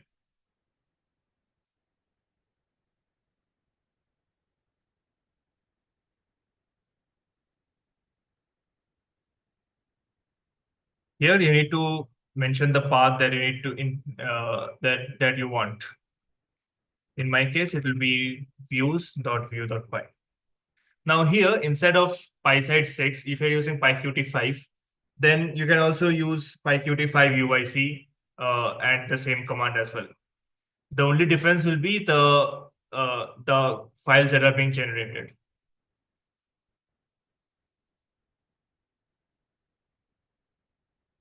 Sorry, I have entered the wrong path for the form.ui file. Here. Okay. So this is my UI file this is my Python file that has been generated from the UI. And as you can see, it's pretty big. So here I have the UI main window class right here. And this class is basically my entire application. So as you can see in the main window, I am importing this UI main window class and creating an object of that class. Then I'm running the setup UI function, which basically sets up the UI. And in the main function, I'm just asking the widget to show. And yeah, this show command is what runs the application. And once the application loop is done running, it will just exit. So how these UIs work is basically there is a loop, there is an infinite loop running in the background that keeps on rendering the application. So this widget.show is that display loop that keeps on showing the application, and then inside that loop, whenever I'm invoking a command or when I'm invoking a particular method or function, then that function is being executed. So right now, I'll just change this path to views.view import UI main window. And if I just run this, you can see I have this UI right now. Ditanshu, sorry for interrupting you. Yes, Could you ma'am. please have a look at the chat box? A few questions. If you just halt a bit and address to this, and maybe Aditya Prakash is requesting you to go a bit slower. Yeah, I've addressed those already. Yeah, the navigation bar in Qt Creator. So again, if you're using C++, if you just use the main window starter files, the navigation bar comes by default.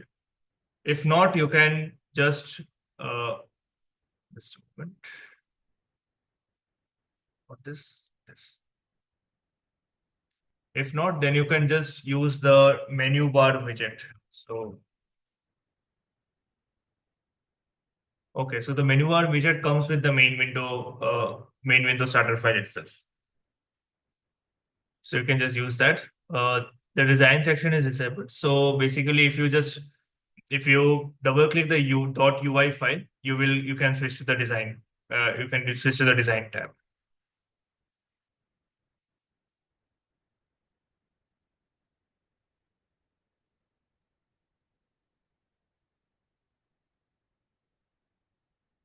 You selected Q widget instead of Q main window.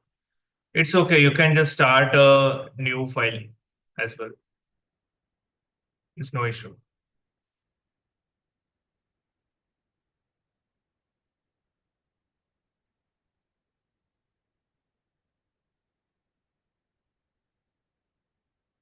So also another thing for PyQt is that for the view.py files, you can use the Qt creator or the Qt designer to generate the view.py, or you can also write these files on your own also. That example I will show you tomorrow on that's a smaller example than this one. So for if it is small enough, you don't need to necessarily use the designer to design your UI. If you know how to write these files, you can just manually write the Python file as well.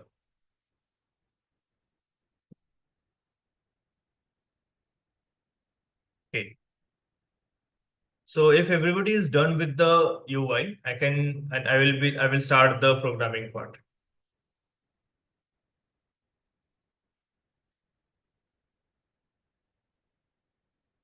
This is what we are trying to achieve. If everybody wants to refer. And if there are any more doubt regarding the UI part, I will wait for a while.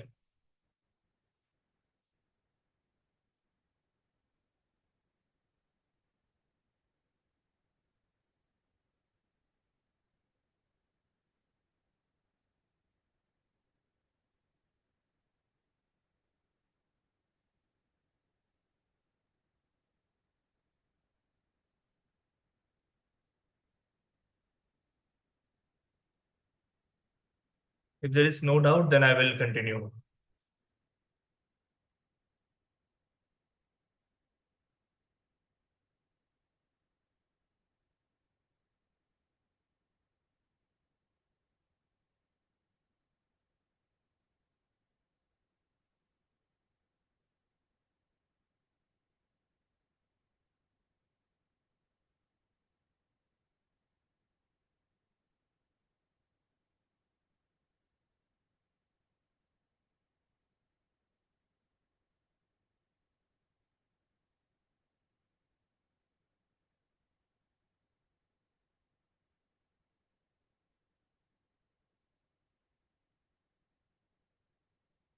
Okay, I think there is no more doubts. So I will continue with the programming. So here in this view.py file, I want to make a few changes first because again, this is in this file, we need to set the triggers for the button click actions as well. So and also, as you can see in this main grid, if I have 9 buttons right now, and I'm planning to use a single function that can act as a trigger for all these buttons. And what I can always do is for each button I can just go and write self dot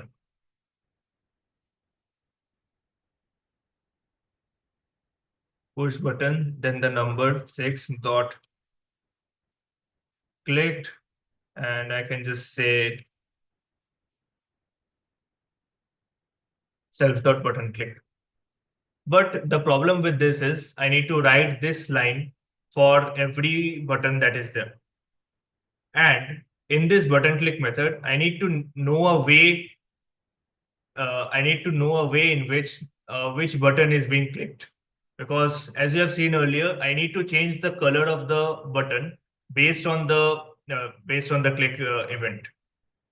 So to make that easier, what I'm going to do is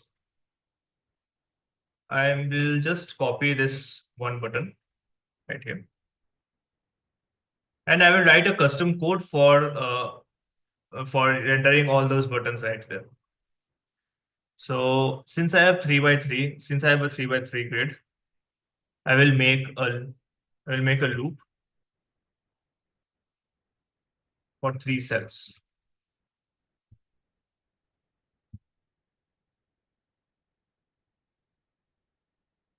Okay, so now that I've made a loop, let me just disable Copilot.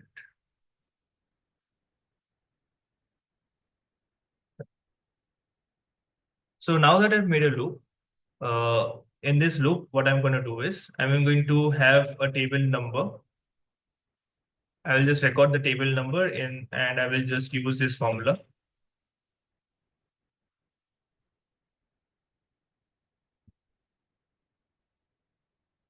So this formula gives me the table number right here.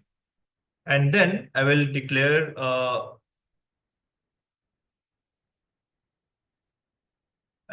variable in which I will store the button object. So yeah, I will use the queue push button, and as for the name, for the parameters of the queue push button, as you can see right here. Okay, I need to change the interpreter part for the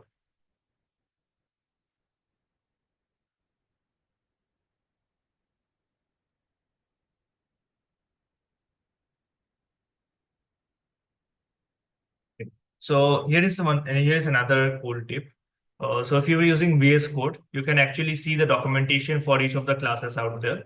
If you just hover on the function name, and if you're unable to see this, then just check your Python environment right here and make sure the packages you're using is installed in the current Python environment. So right now, my first parameter will be the name.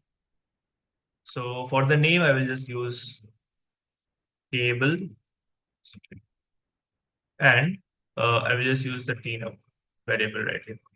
So you can see here I'm using a f string. So f string allows me to insert variables right in the string itself. And for the parent, I will use self.grid layout. So as you can remember, these push buttons are inside a grid layout in the UI. As you can see in the hierarchy right here. So these push buttons that are there, these are inside this grid layout. So for that, in the program, I need to mention the parent as the grid layout. Okay. And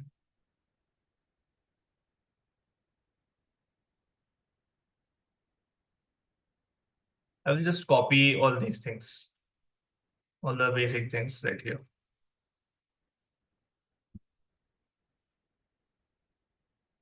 Because again, I'm just defining the same buttons right there. Just only the variable names will be changed.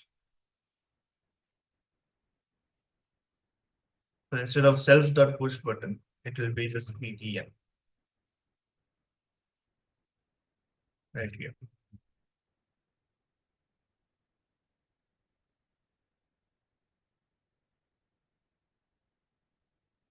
And if you want, you can add some more customizations as well. So for me, I would like to change the font of this as well. So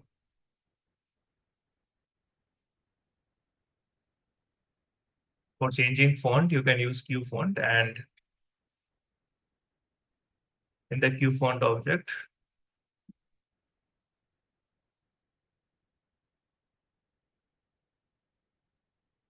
I will use the Ubuntu font, and I will just set the font in the button.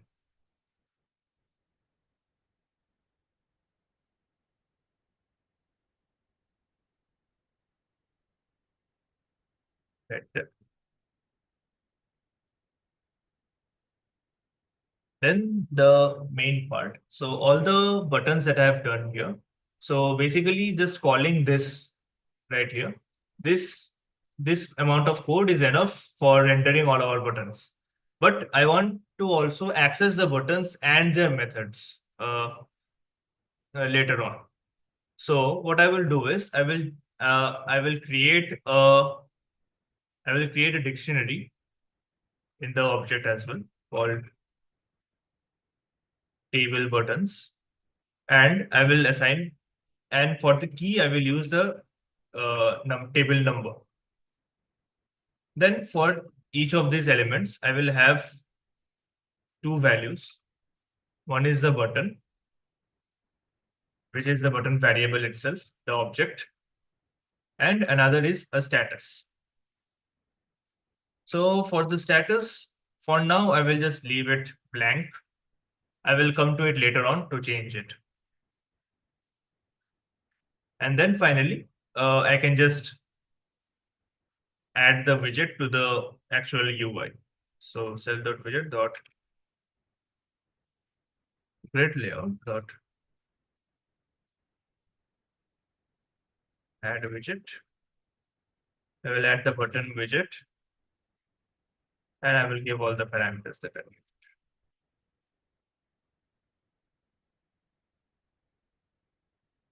And so this much of code is enough for this much of code is enough for or for displaying all the buttons. So if I just disable up till here, if I just comment out all the buttons, all the grid buttons code right here, and I will just run it. Oh,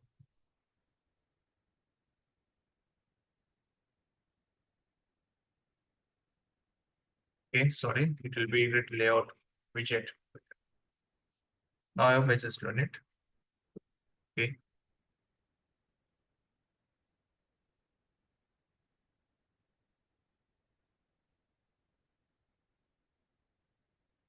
Just a moment, it seems I'm getting some errors right here.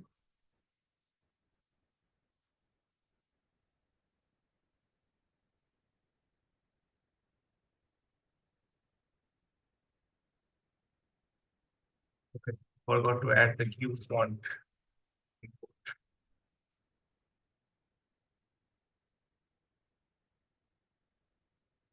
Q font import is here. What's going on?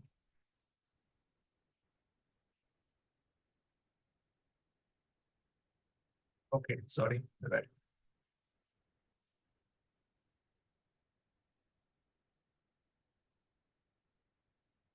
I will comment this out for now.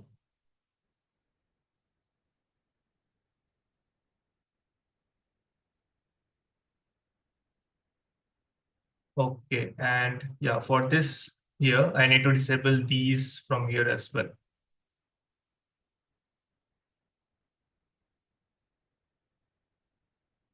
There.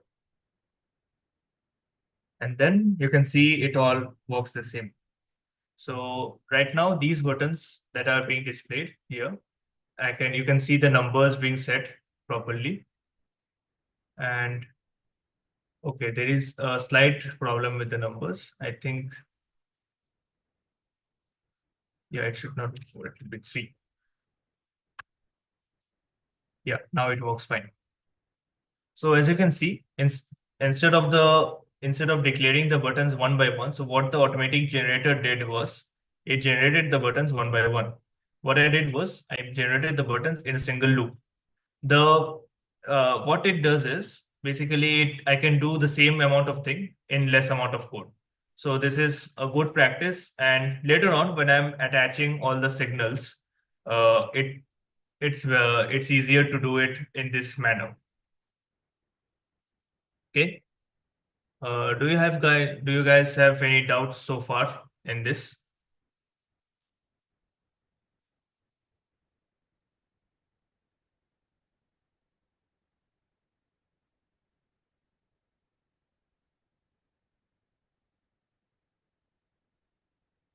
Okay. I don't think we have any doubts right now. Okay, let me know if you have any doubts. So moving on to the next part. So now our UI is ready, and our UI is ready right now, and we can move on to coding the controller. So for that, I will just make a new file, controller.py, and I will just copy the same. Yeah, I will just copy the same imports from view.py because we are going to use more or less the same things.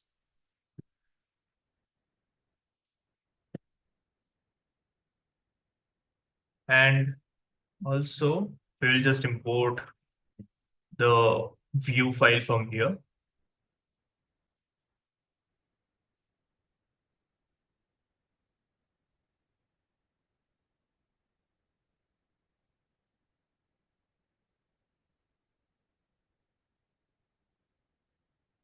Okay. Now that that is done, I will make a class that inherits the UI main window. So I will call it app window class, and it will inherit the UI main window. So this is how I prefer to structure my code in PyQ.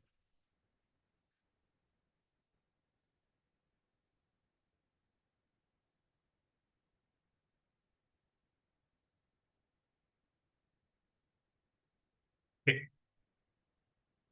So I've made a class that inherits the UI main window class that is being declared over here. And in the main window, I will, instead of importing this, I will import the class from controller.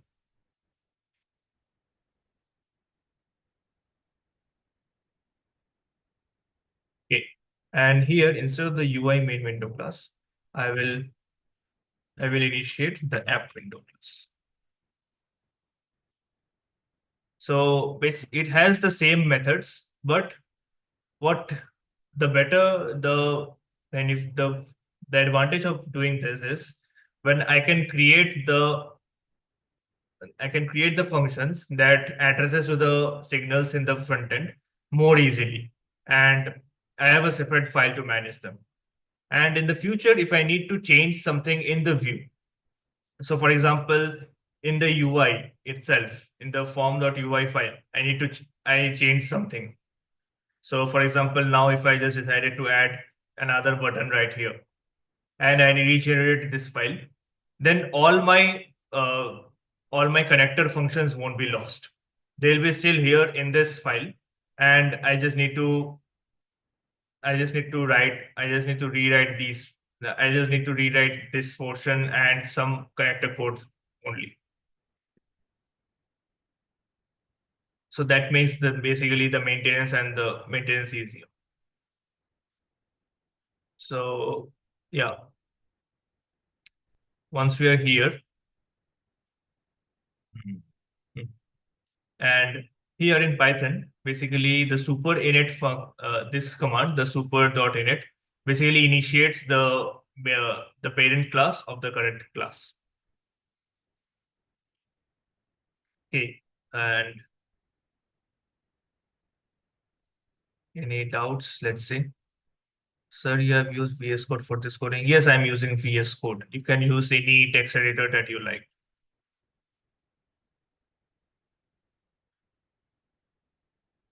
All right.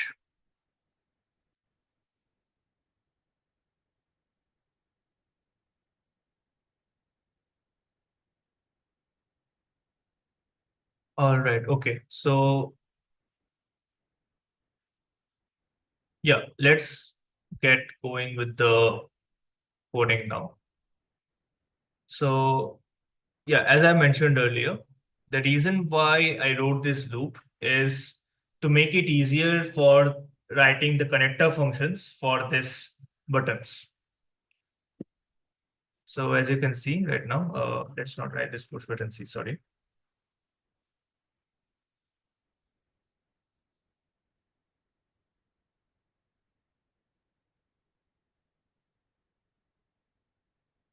I'll just copy the same thing for the class name. Yep. Right. So now we'll just make, now as you remember from the app demo that I showed you, the applications by default, the tables that they have a background color of green. So for that, I will just use the set style sheet method. Set style sheet method. So this is similar to the inline CSS inside in HTML. And the language also similar. So I will specify the text color being black and the background color being green. Okay. And then, sorry, yeah. And then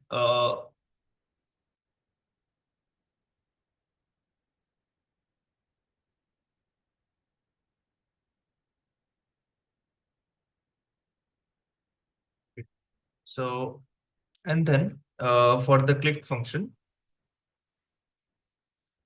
when the signal clicked is emitted, I will just connect it with a function. So here I will be using a lambda function because I'll be passing a parameter as well. For the parameter, I will use tn, which is basically the table number. And the function that I'll be using is self dot manage table tn. So basically what it does is it calls the manage table function with the parameter tn. Okay. And while we are here, I will also uncomment this one because we'll be using this table buttons dictionary very soon. Now this dictionary, I will define it in here in the child class. So I can just write self dot table buttons is equal to just an empty dictionary. And while we are at it, I will also add a few more dictionaries.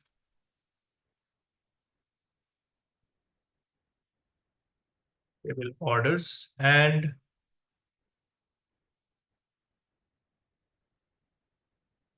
current table, which I will by default is none.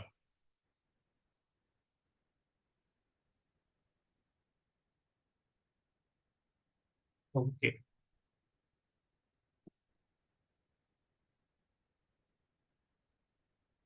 Yeah, it's underscore comma.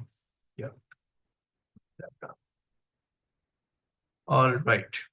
Now in the status, what I'm going to do is I can just use a normal text for status, but usually since the status will be fluctuating between 3 values, I prefer to use an enum class for the status. So for that, I'll be defining an inline class called table status that inherits the enum class. Here, I will have 3 values: available, occupied, and alt. And for that, I will need to import enum.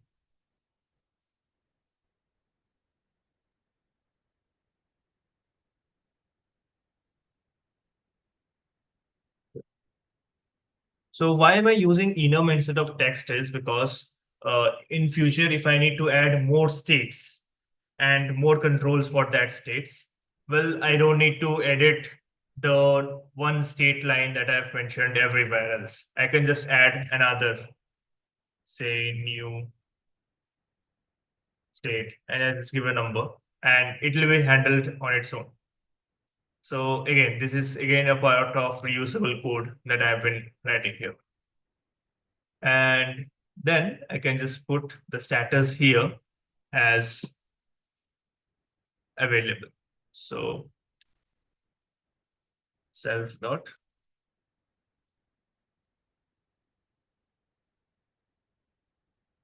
available, just like that.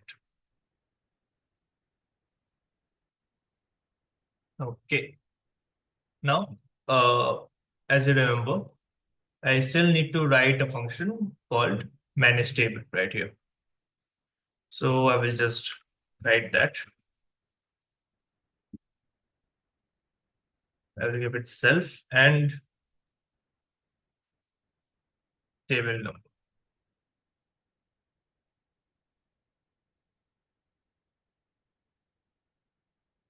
And for now, I will just give it a print function. And I will just say in that print that table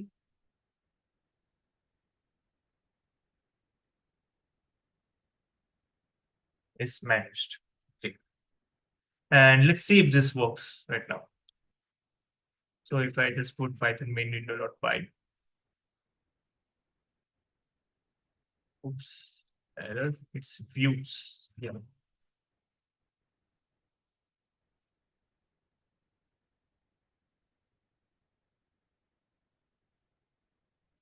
Okay, a few mistakes in variable naming, and yeah, you are here. So if I just click on here, table 2, you can see in the output that I've received table 2 is managed. If I just click table 3 is managed. Table 8 is managed. Okay. So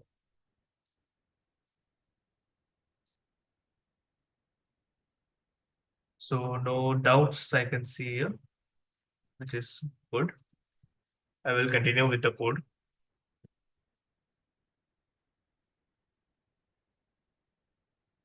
Now, whenever I am managing a table, I want to see that, okay, in that manage table, what I'm going to do is the things in, yeah, in the manage table, the things I need to do is number 1, set the table number in here 0 to the current table number. Check the status of the table right here and change the color of the table. So in here, I can group them into mainly 2 tasks. First task main, the first task being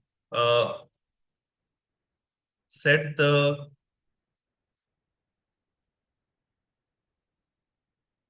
selected table number, and second task being check and just a minute.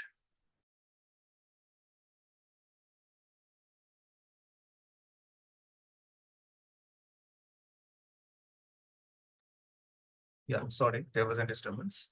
Okay, so second task being I can just check and display the status of the current table. So I can as I have planned, and during the planning of this software, I can just say that this part right here, check and display the status of the table, is going to happen a lot of times. So what I'm going to do is I'm going to create a separate function for this, for the second task. And for the first task, set the selected table number. That is easy. I'll just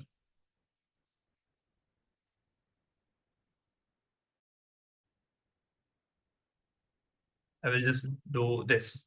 Now the current table number is set.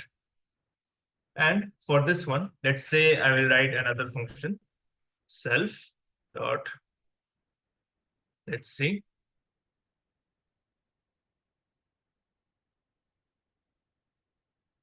update table window.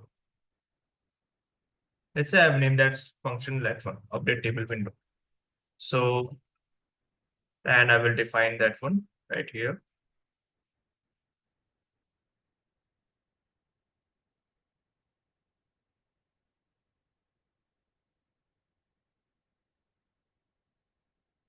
So what this update table window will do is, it will check the status of the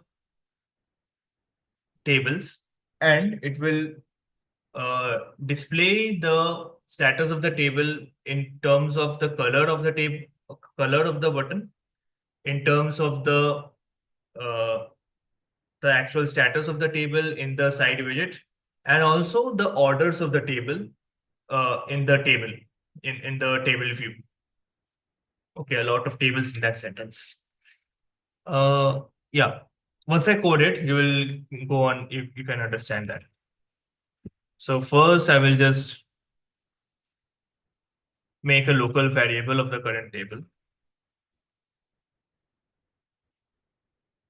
so that I don't need to write this self.cur table every time I'm using the variable. Just a minute.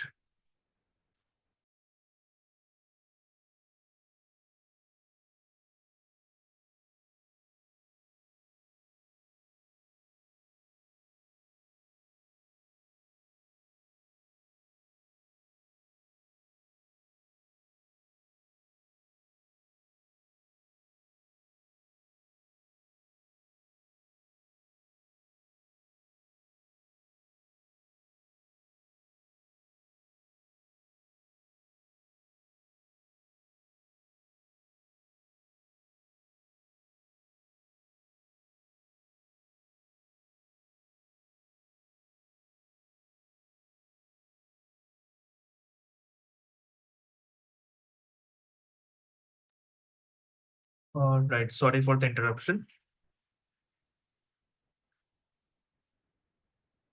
Where was I? Yeah. So in the update table window, first I will fetch the current table number. Then I will change the label. So as you can see here, I will just run it once more. I have this label over here that says available. So I need to change this label dynamically. So how will I do that? First, I will access the button that says that label. So which is this button? I'm sorry, there is some disturbance. Can you mute your mic?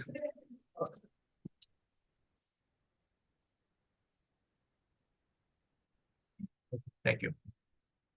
Okay, so this label right here, label underscore 4, is the label responsible for displaying my status. So I will just rename the variable right here.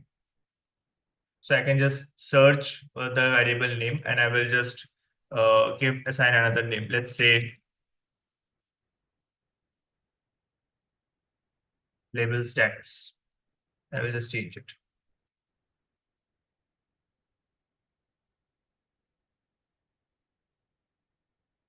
Right, so it is changed in all the places. That's good. And here I can just say that, oh, sorry, it's the number that I need to change at this point. Sorry, I didn't follow that. So for the number, once again, I can just track down which label is here. So it is label 2. So I can just copy it, and I can just say label table now. I can just change the variable name. So by changing the variable name, I'm just making it easier for myself to access the variable later on. So rather than label 1, label 2, label 3, it's label table num. It says more about what the variable is supposed to do and what the variable is. So I can just use the set text method. Yeah.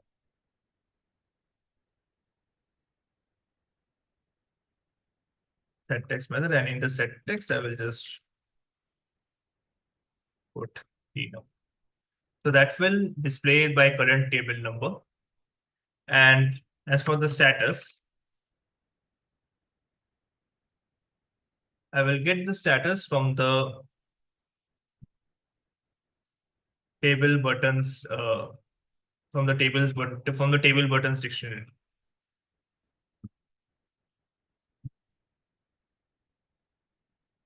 right here. Now, in this case, now I need to set a few variables based on the status itself. Okay, sorry, it will be straight brackets. There. Now, based on the status that I've fetched here, I need to change I need to change a few variables. So, for example, the color of the text, the color of the button, and a few more things. So right now here, I will be changing the color of the buttons itself. And for updating the other things, I will use another function. So that to keep the functionalities separate, again, modularity in coding. So for that, I can use if-else, but if-else statements for this work is a bit cumbersome. So I will use very less used thing in actual software development. That is the switch case. So Python doesn't have any particular statement for switch case, but there is a similar thing called match case. So you can use it like this. You can use the match keyword and just type in the variable name that you want to match. And you can write the cases as you go. So case table status dot available. So this is similar to your switch case, right? So what normally you would write switch, your variable name, and then case sub and the variable result and the function that you would execute. So in this case, self dot set text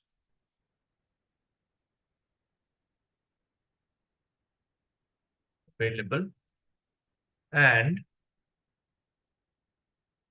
I will fetch the actual button object buttons and enum, and here I will write button.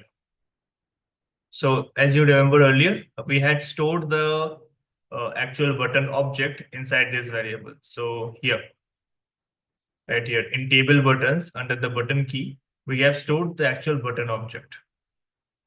So I will access that once again, and I will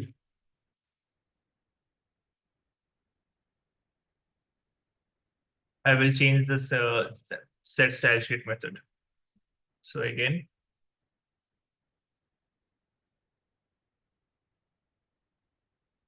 if it is available, then the background color is green, and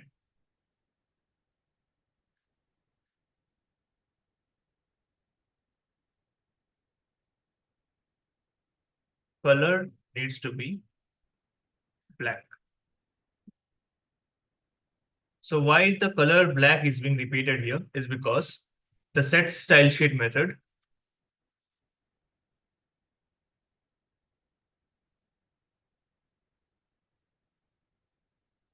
it replaces the entire style sheet every time I call it. So if I don't call the color black, then in the next time when the set style sheet method is called, the color changes into the default color, which is white. And I will copy and paste this case a few more times for the other cases right there.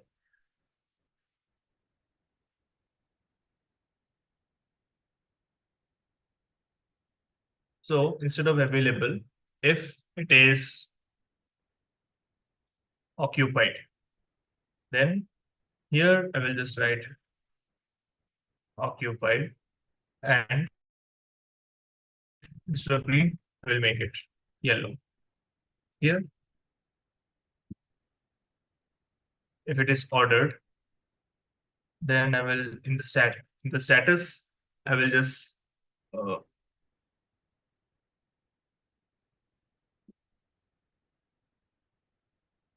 set the text ordered, and the color will be red. And yeah, I just saw a mistake right here. I didn't call the label variable properly. So let me just go back to the view, and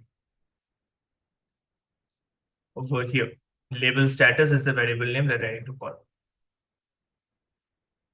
So back in the controller,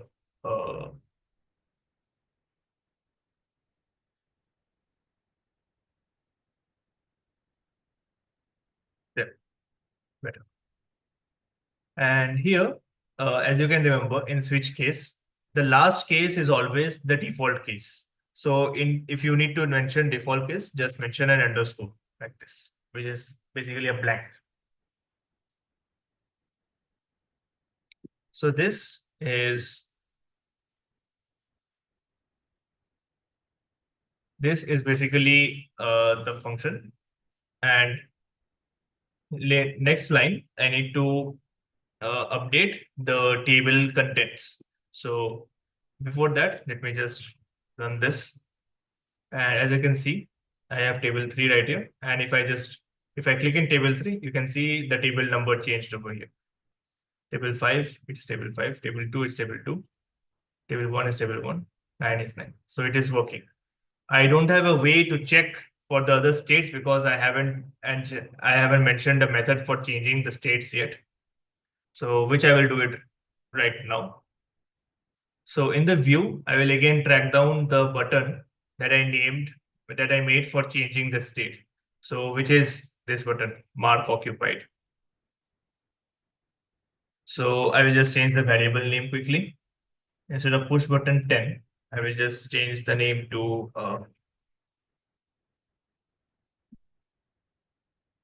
button set occupied. So just a shorthand for that. There.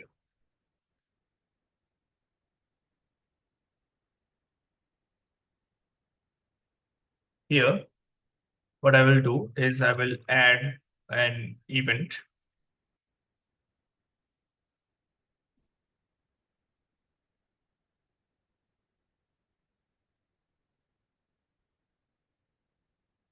Out clicked.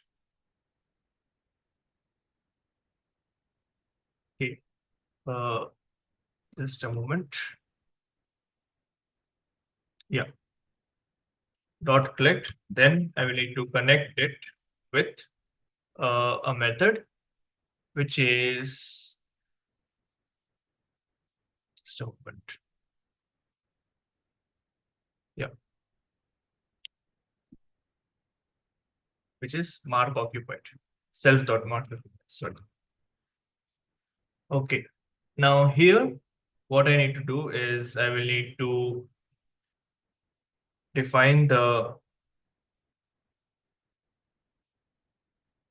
mark occupied method.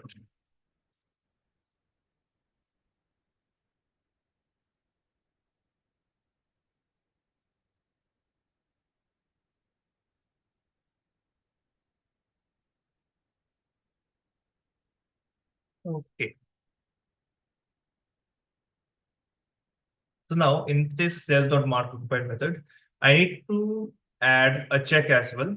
So that it works only when the table is initially in a green state, which is available. If it is any other state, you should not be able to mark it as occupied. So for that, I will just use an if statement.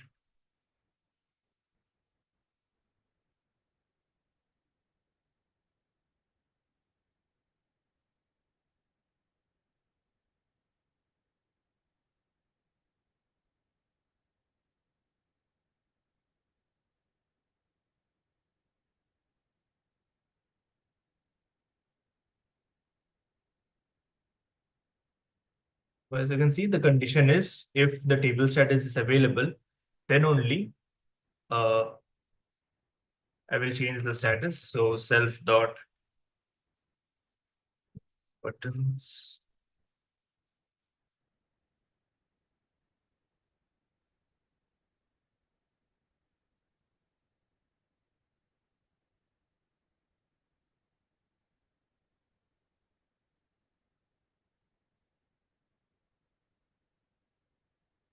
Fine. And then I will update the view with table window.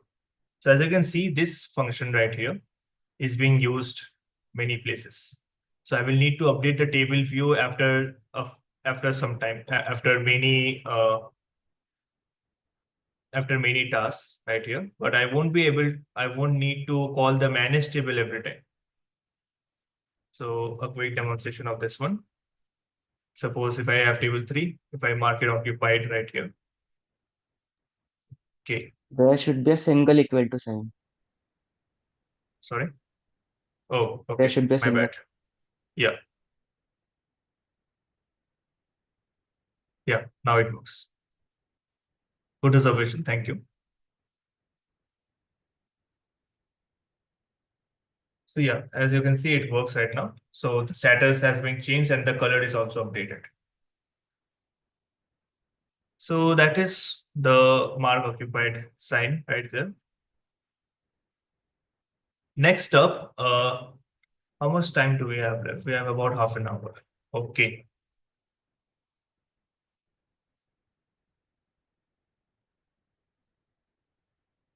Okay. Next, we need to work on setting the orders. So, for example, in this drop-down box, I need to have some data displayed about the orders about the food items that are available for ordering. And in this pin box, I will mention the number of items that I need to order. And if I click add, the items will be added to the table. So for this, we will be talking about database concepts of it, because the data about the items that are available will be stored inside the database. So before that, I would like to ask the students if you have any doubts or have you understood what I've talked about so far.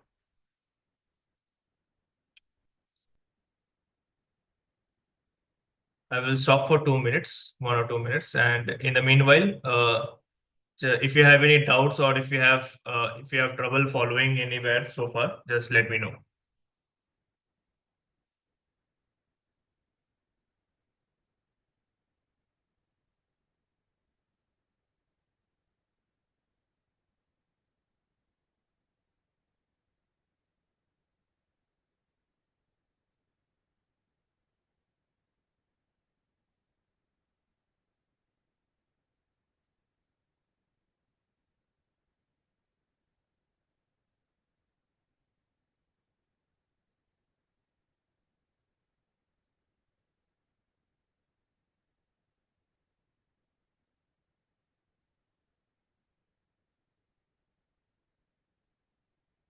If you have any questions so far, just put it in the chat box, or you can unmute your mic and ask.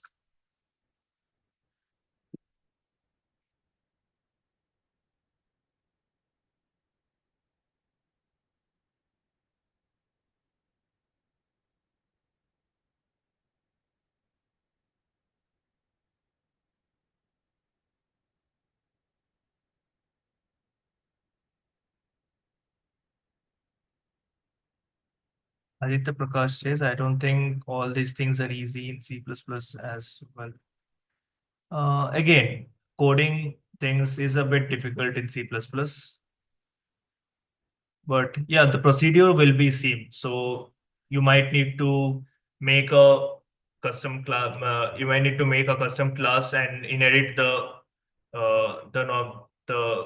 main window class in that in the custom class, and then write the connection functions as well. So the procedure is same, but the execution will be a bit different. After all, it's all object-oriented programming concepts only.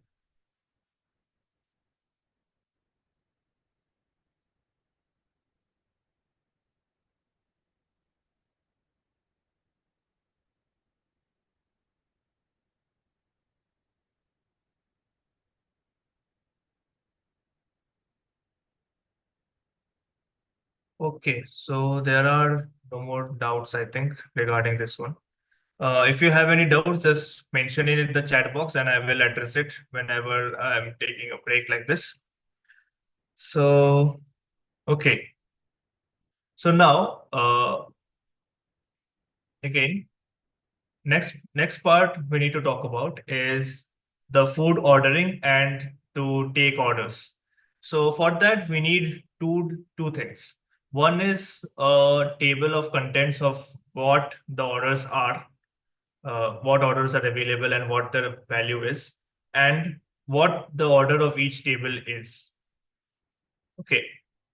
So for that, I can again have a Python file and hard coded everything, but that is not a good practice. So, and usually in real scenario, whenever you're making a software, there will be a database that manages these things. So in here as well, we will make a database. So first of all, I will create a folder called database. And in that, I will just make a file called managedb.py right here.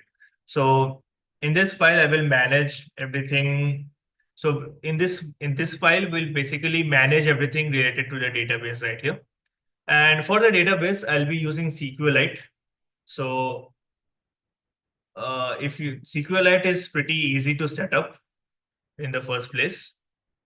So if you're using Ubuntu, if you're using Linux, it's as simple as just running a single command, sudo apt install SQLite 3.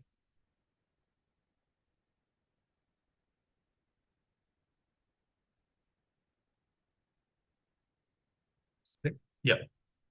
So for in my case, it's already installed, and in your case, it will just take less than a minute to install it, depending on your network connection.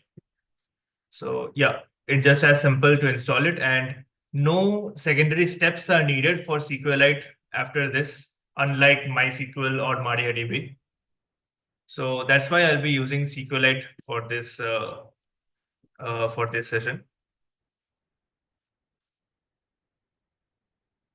So in Python, I need to import the package SQLite 3 for interacting with SQLite database. And yeah, that's it. So now I'll be creating a set of functions that are that will be used to interact with the database that we are creating. And also it will be used to create the database, but the creating the database will be handling from this file itself. So first function will be obviously create tables. So first what we'll do, we'll create a connection to the database.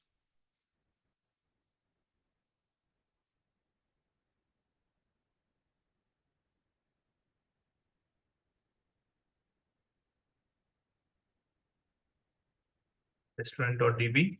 Now what this line does is basically it will search for restaurant.db. If it is not there, it will create a restaurant.db. That's it.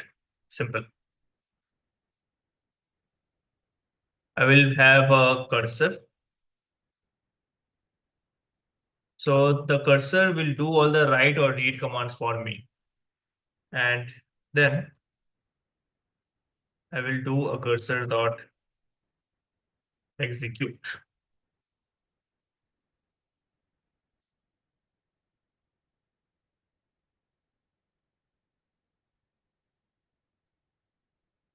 And in this triple text, I will write the SQL command that I need to run here. So I'll just copy and paste this.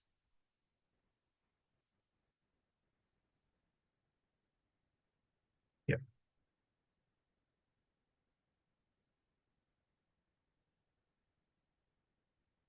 So I will just, the command is just create table if not exists. First table is orders. So in this table, I will record all the orders that are placed by the customers. And again, I will have a primary key. And I will have an order ID, then the table number, then the items that they have ordered, and the total amount. Then a feedback and rating, and a timestamp. A timestamp for basically ordering them on ordering the table in the date to check the date in the table for the orders. And similarly, I will just copy and paste the next two. Earnings table, I will just have a date and total earnings for that particular date. And in this table, the date being the primary key, because that will be the sorting factor. And I will make another table called the menu. So in the menu, I will have a menu, an item ID, the item name, and a price. That's it. And when it is done, I will just commit the changes. So connection dot commit and connection dot close. That's it. So this function will just basically create my tables inside the restaurant database. And then if I need to add more items, I will have a function for that too.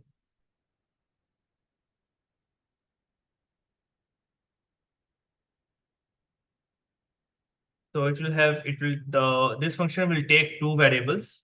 One is the item name and second one is the price. And once again, I will need to open a connection. So I will just copy these two lines and these two lines. So these will be common for for all the functions, these 4 lines.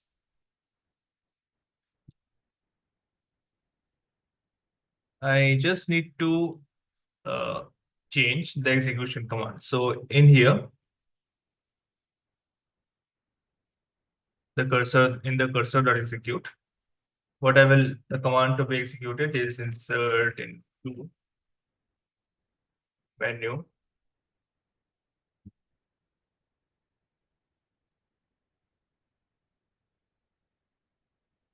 Item name and price. Item name and price is being the column names. Values. I will just give 2 placeholders and I will mention the variables over here.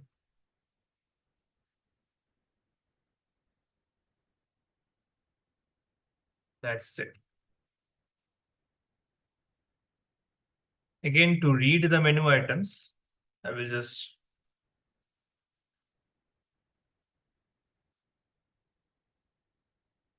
write this function. For reading, I do not need any parameters.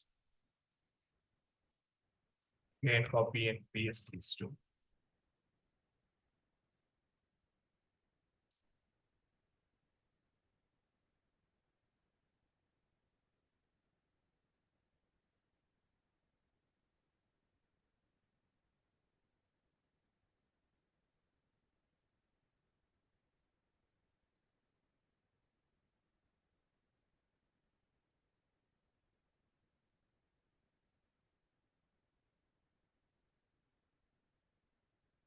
Device from menu, and I will convert them into a Python variable. I need to store them in a Python variable first. So this will give me a list of values right here. And I need to commit in here because I'm not committing any changes. I'm not doing any write actions. I'm just doing read actions right here. And this will return the items. Okay.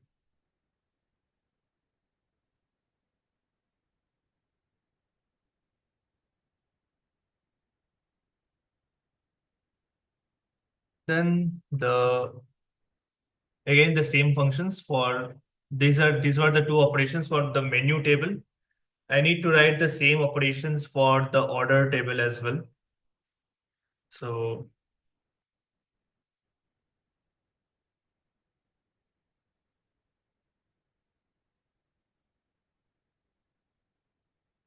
table number, items, total amount, feedback, rating. again.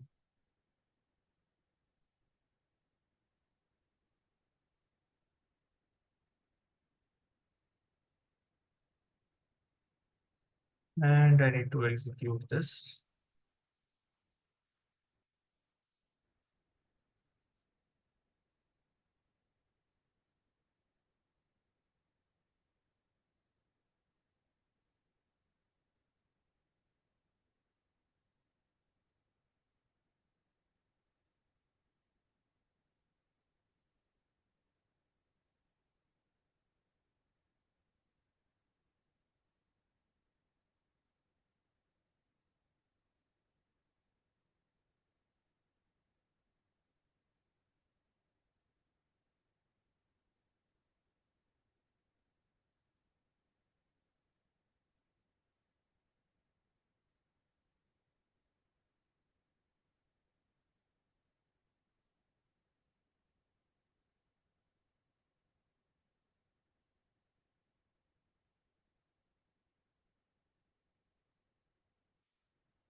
Back and rating.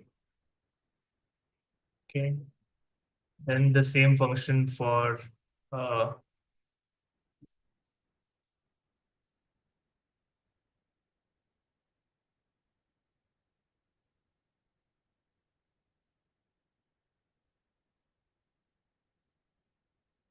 get the total earnings, because I don't need to fetch the amount. I don't need to fetch the orders. So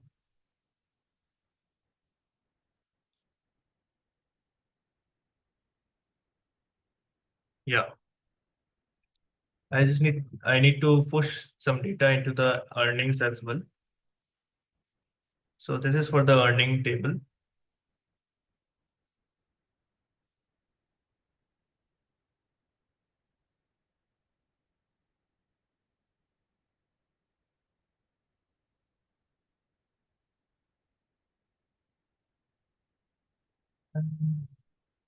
I'll just copy and paste this. So here, insert or ignore into earnings, where I will just put this one, and I'll just update the total earnings plus wherever the amount is given. So what I'm doing is, first I'm inserting a 0 value into the table for the current date. And then whatever amount I'm getting for the current date, I'm just adding that amount to the prior existing amount. So why I'm doing this is because this function will be called multiple times in a single day. And if it is called multiple times in a single day, then basically I'll be pushing multiple data into the same table for the same primary key. So instead of that, I'm just adding the data in, instead of inputting multiple data for the same primary key, I just need to keep adding to the cell for the consecutive amounts. So this piece of code helps me to do that.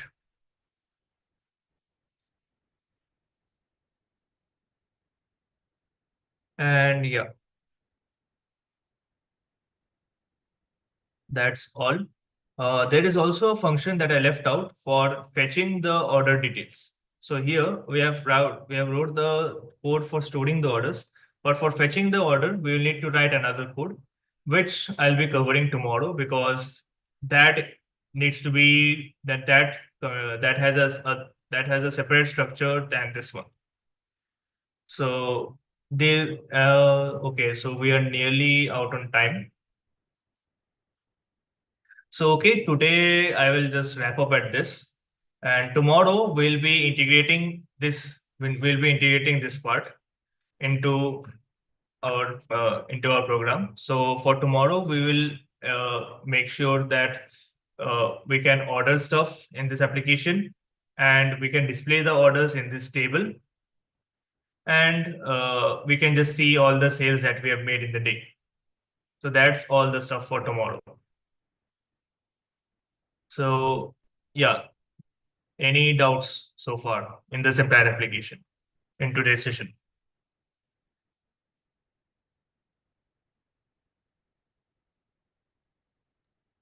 Or like database things will be same in C++ as well, right? Yes. You can use your separate database as well. You can figure out what database works best with C++.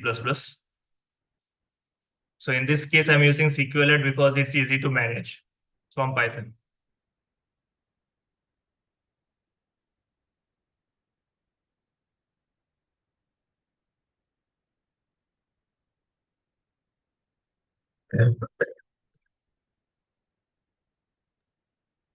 And can you give some context regarding Vulkan as well?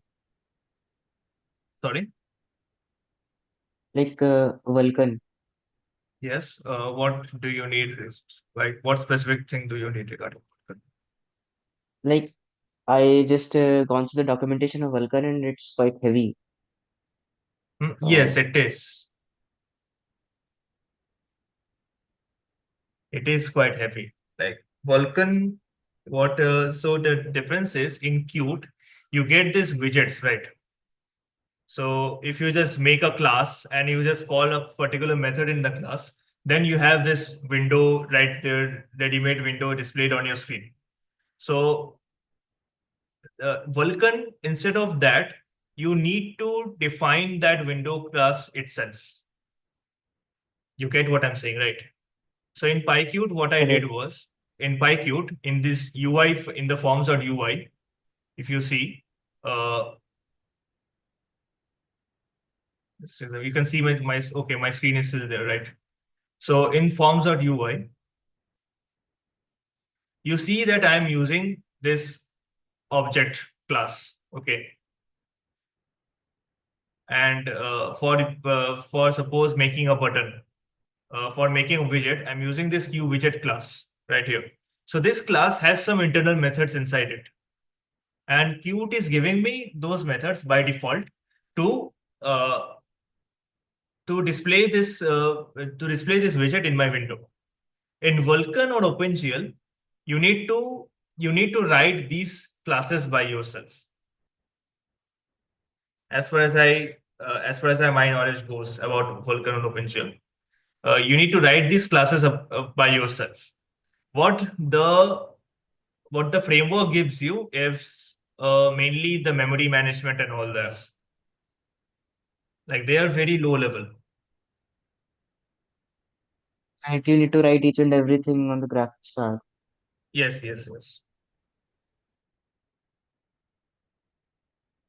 And because of that low level control, you can create more complicated graphics with that. So for example, like 3D graphics, shaders and all. With Qt, you cannot create shaders. Again, you need to use OpenGL inside of Qt to create a custom shader.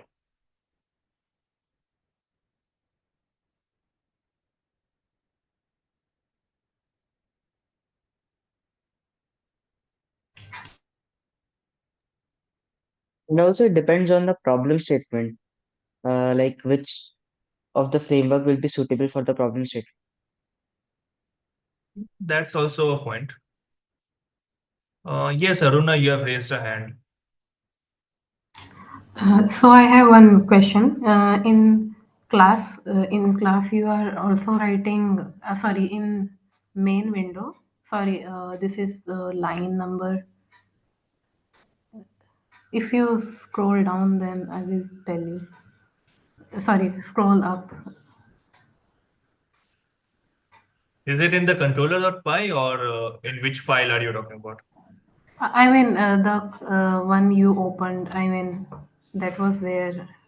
This Which one? one is it? Yeah, this one only. Okay. So in line number 28, let's say. So there you are writing set object name, then you, right? So what is you? You mentions the Unicode format of string in Python. Oh, okay, got it. Thank you. So you can also omit it. There won't be a problem since it is generated code. So this part of the code is being generated by PySide 6. So they have mentioned the Unicode format. Okay, got it. Thank you.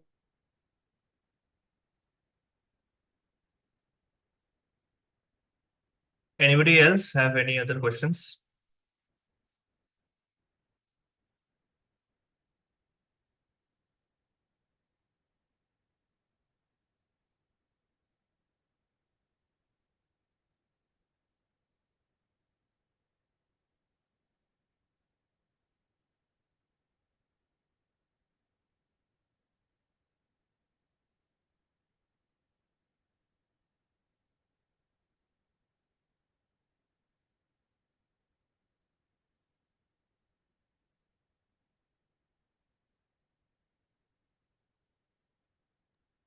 So if there are no more questions, can we wrap up, Diptanshu?